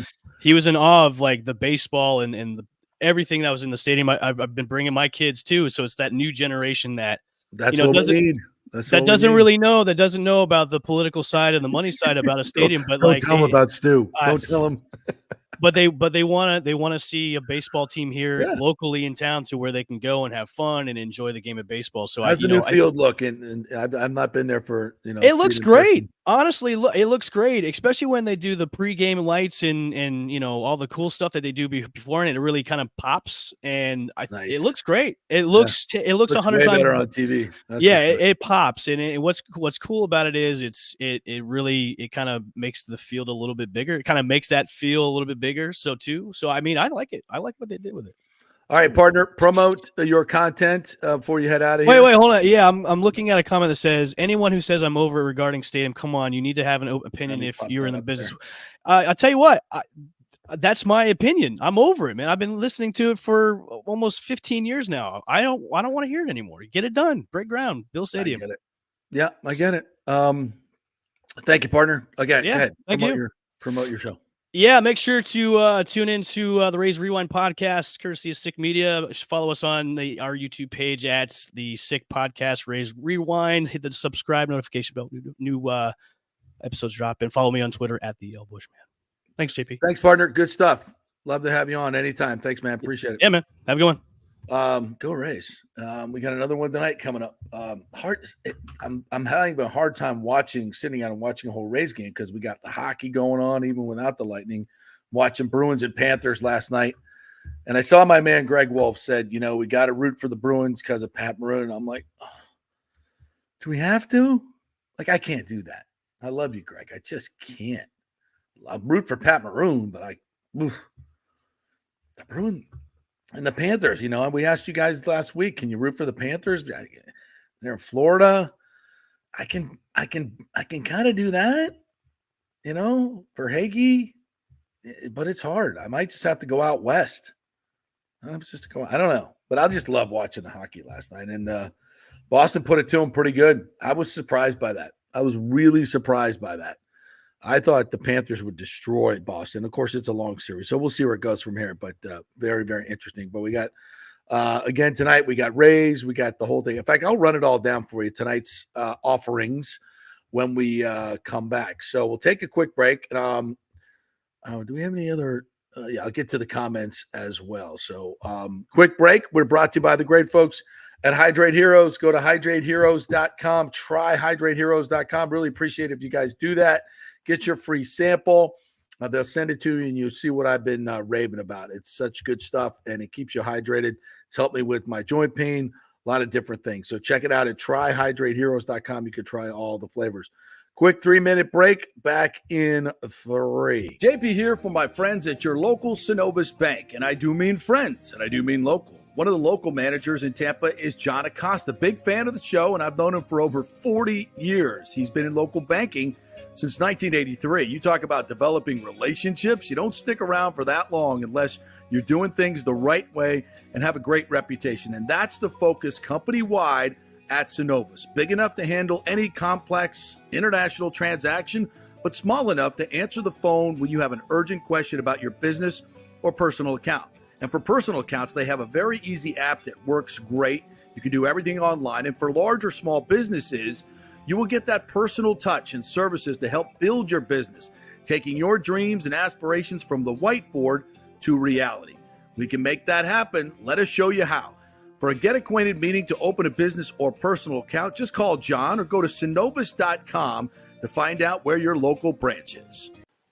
All right, this is for all you guys who don't want to go to the gym and do 5,000 crunches. At Bay Area Modern Medical Center, you can get on the new True Body machine where you can reduce fat and tone up your muscle. It's like doing 54,000 crunches in just 15 minutes. Define your body as you see fit. True Body offers personalized muscle stimulation that delivers the equivalent of those 54,000 crunches in just 15 minutes. Just get in touch with them at Bay Area Modern Medical Center, BAMMC.com. Chris Lugo and the team over there will set you up on True Body and get amazing results. Non-invasive with comfortable and little to no pain and zero downtime. You can isolate and target those areas that you want to improve and treat multiple areas simultaneously. It's an amazing machine, so check it out at Bay Area Modern Medical Center, BAMMC.com.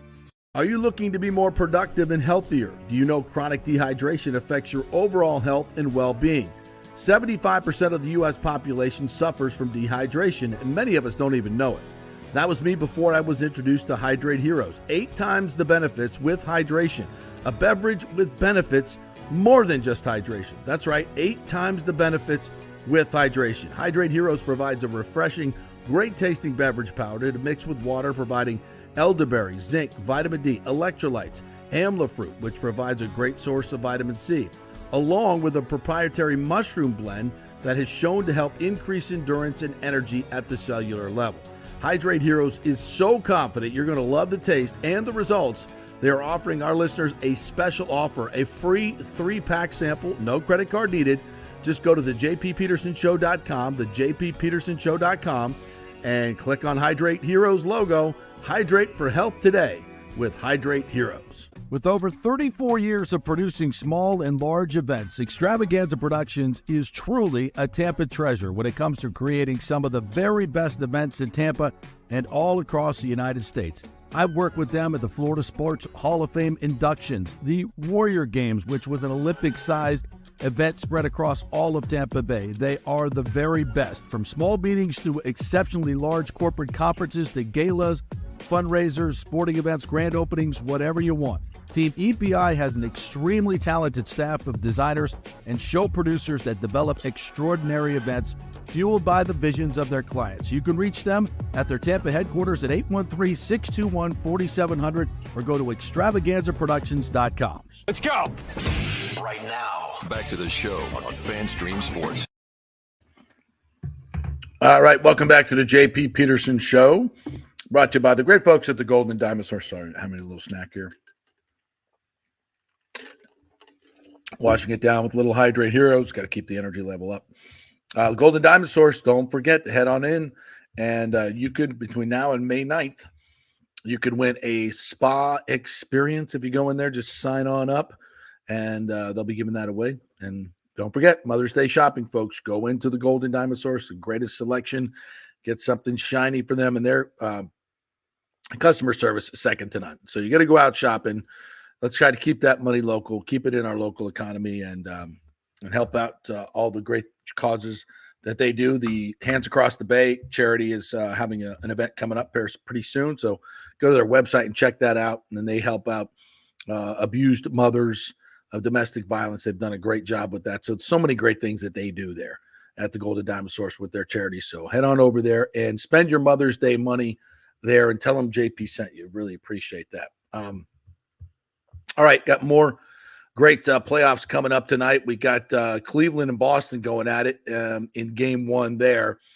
It's going to be interesting to see who comes out of the East. And I said it. I'm going to stick to it the rest of the way after what I've seen from the Timberwolves and what they're doing, what they did to the Nuggets in the first two games. I don't think Denver has any. I don't think they have an answer. And Jamal Murray likely going to get suspended. And so they're down 0-2. They've lost 2 games at home, and their clutch player, second leading scorer, Jamal Murray, may not play in one of these games. But we'll see Cleveland and Boston get it going tonight in their series. I mean, Boston has to be the heavy favorite. The Knicks are playing some really, really good ball. They really are. I mean, they got some help from the refs last night, but this NBA playoffs is kind of drawing me in. I don't know about you guys. I know you've been out for a while in the NBA, but it's kind of drawing me in. What do you think?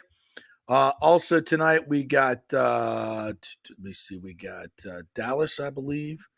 Yeah, the Mavs and the Thunder. The Thunder are playing some really good basketball too.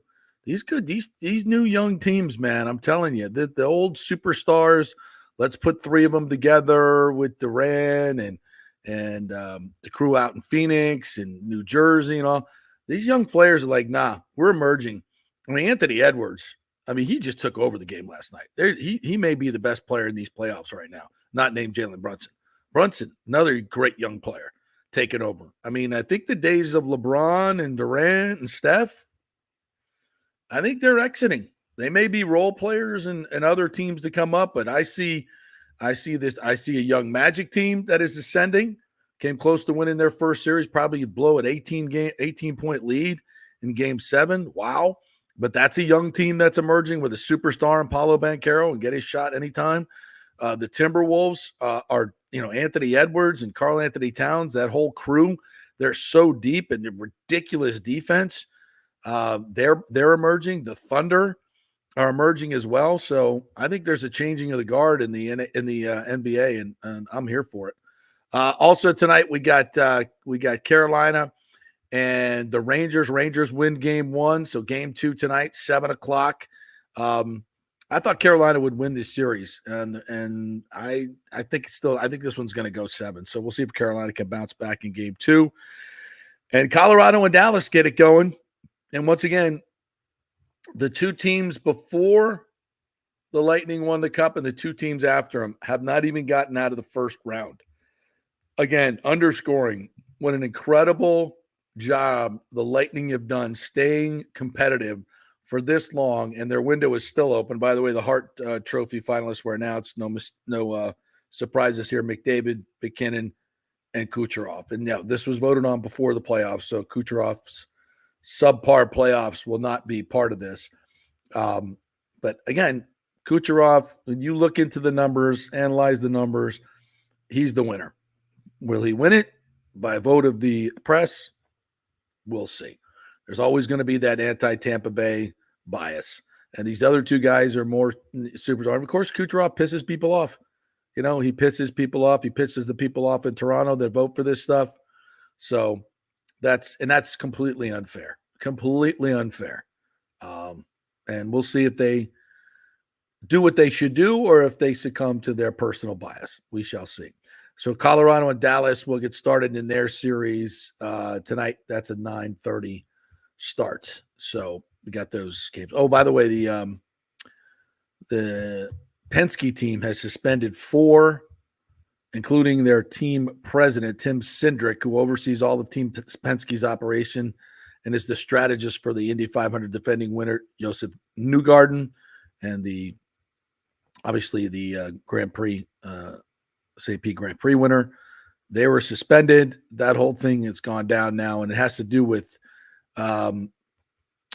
software violations. I mean, I'll just be honest with you. I don't know much about this stuff, but evidently in the racing world, this is a pretty damn big deal.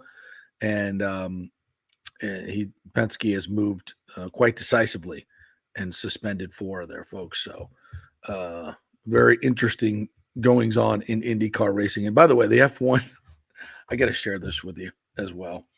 Where we hit the breakout real quick. This was at the F1. If you wanted to order a couple of bites from your for your menu, so this is what you get. If you wanted a Maine lobster roll, it's going to run you $280. Yellowfin tuna poke, it's only $170. For the chilled prawns, $290. How about a little fruit refresher for you? Which is pure pineapple, watermelon, all kinds of yummy fruits. This sets you back $190. And if you want to add an ounce of caviar to any item, $400. Let me see. I think we had some of the spirits in here too. If I might be able to find this one as well. Yeah, good stuff. So if you went to the F1 race, God bless you. You lost your shirt in a lot of different ways. But I won money on Lando. All right, we'll take our final really quick break here, and then coming back on the other side, Chris Lugo will join us. If you have any questions for your summer workouts, nutrition, any health questions at all, put them in the comments, and we'll be back with Chris Lugo, Bay Area Modern Medical Center, right after this. Everyone knows Italiano Insurance is your go-to for home insurance, but they also have an amazing team that focuses on business insurance. Yes, your business is most likely your biggest asset, so make sure you have the right coverage at the most competitive price. And if you started a side hustle recently, don't forget you need business insurance, because if you get sued in this over-litigious society we live in, you could lose all your personal wealth. So get that business insurance. And for the best customer service, always choose Italiano. My representative, Charity, is amazing. I called her late on a Friday because my insurance was going to lapse.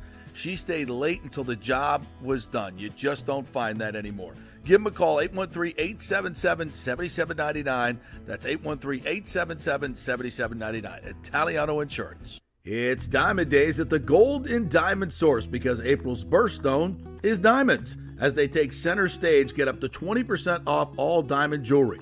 And our first-time buyers program will help you get educated about the 4 C's and all the different shapes and styles. And remember, you only want natural diamonds, folks. It takes billions of years to form a natural diamond. You don't want something that was made in a factory just a couple of weeks ago. And remember, your Golden Diamond Source diamond never loses its value. You can always trade up at the Golden Diamond Source for a bigger, better one. And they will spend the time to educate you about your diamonds and how to take care of them. And of course, consider the Golden Diamond Source to maintain and insure your jewelry. They can professionally clean it, check the settings, and make any necessary repairs to keep your jewelry in top condition. It's the 40th anniversary of the Golden Diamond Source, 3800 Omerton Road, always online at thegoldendiamondsource.com. JP here for the Jeeves Law Group, Jeeves. Call for a free case evaluation, 888-9-JEEVES. That's 888-9-JEEVES. We're local, we're trusted. The law firm brings over 80 years of combined legal experience focusing on clients in Tampa Bay, the state of Florida, and national class action cases. If you're injured, get that free case evaluation, no cost to you.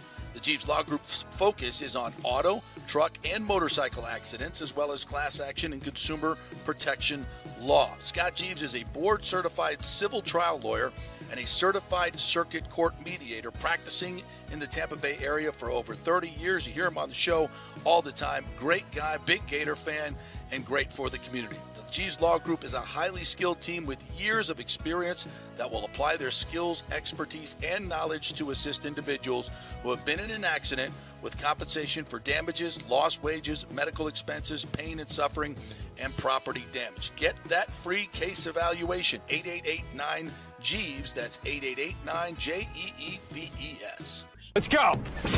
Right now, back to the show on FanStream Sports.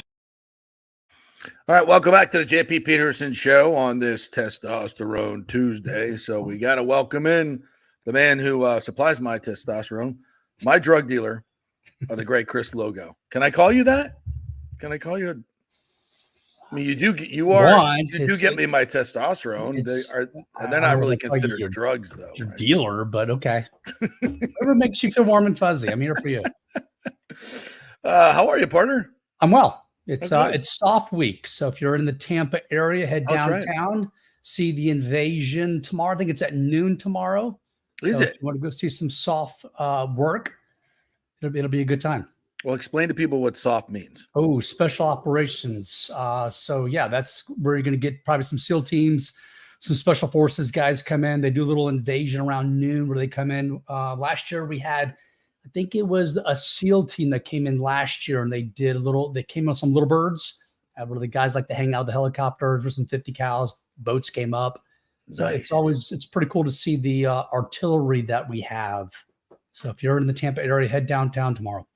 Yeah, and if you're in the downtown Tampa area, do not call 911. Don't call 911. It's gonna get loud. So bring some ear pro, as we would say. I think that happens every year too. Like people get on, something's going on downtown. The invasion is here. We told you it was happening. Here it comes. Well, they usually have a couple big 60s come in, some Blackhawks come in, have some guys that descend down, hit the conference center, some little birds come in, which are always cool. Yeah.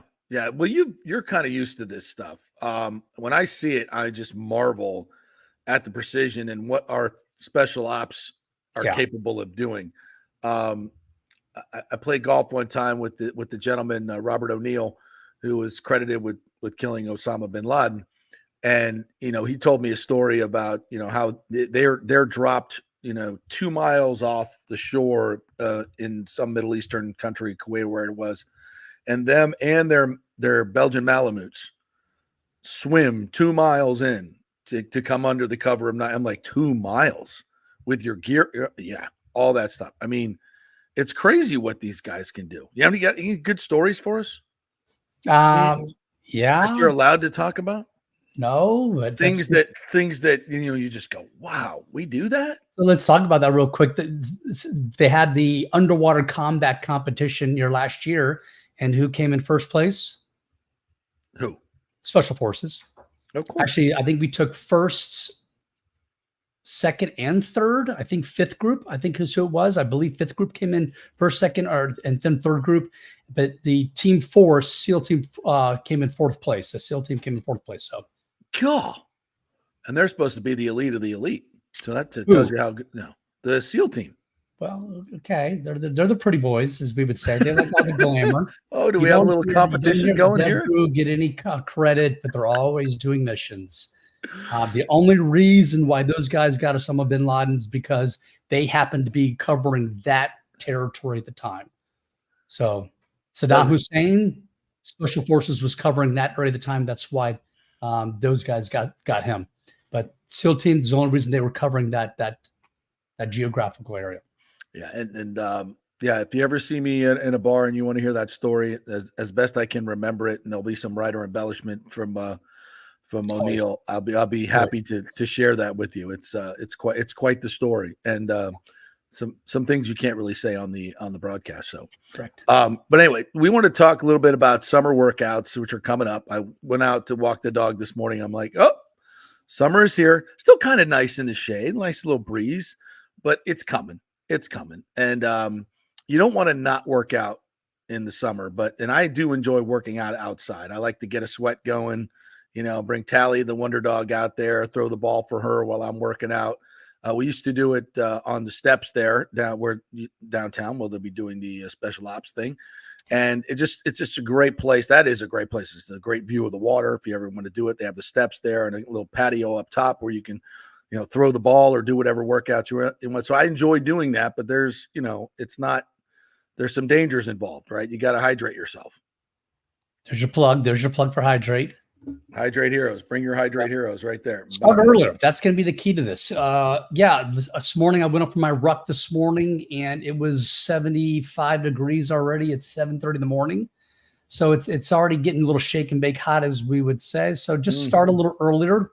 Get around that 6:30, 7 o'clock. Try to start working out before then. Light is breaking if you're going to be outside. And then hydrate. That's going to be the big thing. And I listened to your commercials on people getting dehydrated, and it's true. People like my dad, for example, he's on a diuretic medication for blood pressure, and he'll tell you, I can't stand pissing all day long. That's what his complaints about. Yeah. When he drinks, guess what? It's got to come out. And when you're on those meds, it gets annoying going to the bathroom 2 times an hour to do that. But you get dehydrated. That's an easy way to get you a free ticket to the emergency room. Yeah. It's not going to be a fun one either. So just be hydrated when you're working out. Always, as we would say, have a water source with you. That's a big ordeal. I always got this thing with me at all times, always filled with water. So hydrate. Now, okay, so you say if I'm working out in the morning, which I don't typically do, I'll go for a walk and kind of get my body going, do some push-ups and stuff, but not a serious workout. But you don't want to hydrate at night because then you're running to the bathroom waking up. How do you do it? Just the day before? Like, how does it work? Now get started early when you get started in the morning. So start pounding the water then, and then start cutting back your fluids around 6 or 7 o'clock in the evening. You should already at that point in time should be peeing clear by that time. If you're not, you're a little bit behind the curve. And how much water a day? I mean, I've read the TB12 method, and he wants me to drink like 6 gallons of water a day. That's too much. You'll get hyponatremia if you do that.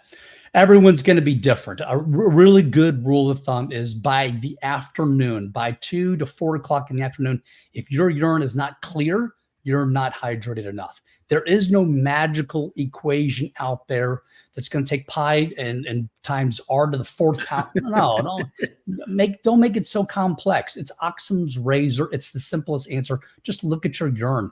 If it's dark, okay, you're not drinking enough. Get ahead of the game, plain and simple. Right. And if it's clear, then you're doing what you should. If I mean, it's are clear, any you're in the guidelines at clear. all? I mean, any guy other than that? Any like 3 bottles? I mean, I like to try and slam a bottle of water right when I get up. It's going to differ in the time of season also, right? So when it's already 70% humidity outside, the dew point's already 70%. Yeah. Man, we're already getting sticky, but you're going to be evaporating that when it's a little bit drier out. So you got to play by ear on the season, the temperature outside. Is it cloudy? Is it not cloudy? If you notice you're not sweating, that's not a good thing. That's really bad. That's really you're as you say, you're screwed. Speaking of sweating is good, right? Sweating is I good. see people go to the gym and they're like, "Oh, it's so hot in here. I'm sweating." I'm like, "You're at the gym. You should be sweating." I hate when I walk into a gym and it's freezing cold. Like, how am I going to sweat in this freezing cold? Sweating is good for you, right? Sweating is good for you. Tell us why. You're going to open those pores up, right? So you're going to be getting rid of some of those toxins out of your pores. There's a lot of benefits to sweating. Now, the biggest thing of sweating is like when we get in the sauna, but when we get that heat exposure, that's going to be the biggest thing. You like that? I like that. So it's good for cardiovascular health. So if you got a sauna, get in the sauna. That's 20 minutes at roughly about 175 degrees Fahrenheit. Mm-hmm. That has been shown to help cardiovascular health. Get you cooked a little bit too. That'll get you cooked a little bit. You are correct. So it's not for the weak-hearted, but you got to work your way up to those temperatures. I know some people are in there at 200 degrees. That is shake and bake hot. Yeah, that's no good. All right, the True Body machine that you have. Let's talk a little bit about that. If people want to, I know they have some stubborn areas. Obviously, if you're really overweight, it helps you. But if you're just trying to get those stubborn areas that just can't go away, how's that work? Yeah, so True Body is True Flex and True Sculpt. Together, they're called True Body. They are for specific people. I had a lady come in here who probably was at least 30 pounds overweight, 40 pounds overweight. I mean, she had like a good cup of fat I could grab on her. I'm like, this machine is not for you. It's for somebody, hey, look, I've dropped that weight. I've got that stubborn fat, as you just worded. This will not go away no matter what I'm doing. That's the areas that it's targeted. When you sculpt the muscle up underneath, you do those 54,000 contractions of the abs and the obliques. It just works so much quicker. You see your results quicker also. But this is permanent weight loss also. You're going to get a 24% reduction in fat with True Sculpt, just like Cool Sculpting. Wow. Yeah. It's a 15-minute procedure, though. We can customize where those paddles go, unlike you can do with Cool Sculpting. So they do work. I brought them specifically onto the practice for my fat loss practice, or weight loss, some people like to call it, to help those people get over the finish line for their goals where they want to be. Hey, I got that muffin top that won't go away. Like, that's the biggest thing I hear from ladies. Love handles on guys. Hey, these love handles won't go away. Hey, now you're older. Hey, guess what? You're not 22 years anymore, or you're 52. You got to hit, maybe now we got to hit these with a little bit of heat to get that love handle gone. Yeah, love it. And of course, Bay Area Modern Medical Center, BAMMC.com is the place to go to get that done. Appreciate you, partner. Thank you. Thanks, and JP. Head on out to downtown noon tomorrow. Should be fun. Noon tomorrow. All right. I love that. Yeah, it's fun to watch. Thanks, partner. Appreciate it. Right. Talk to you guys later. Bye-bye. All right. The great Chris Lugo, Bay Area Modern Medical Center, BAMMC.com. Scott Reynolds, Nick Geddes. Many of my other friends are very, very happy customers. So get your weight loss going on and get healthy.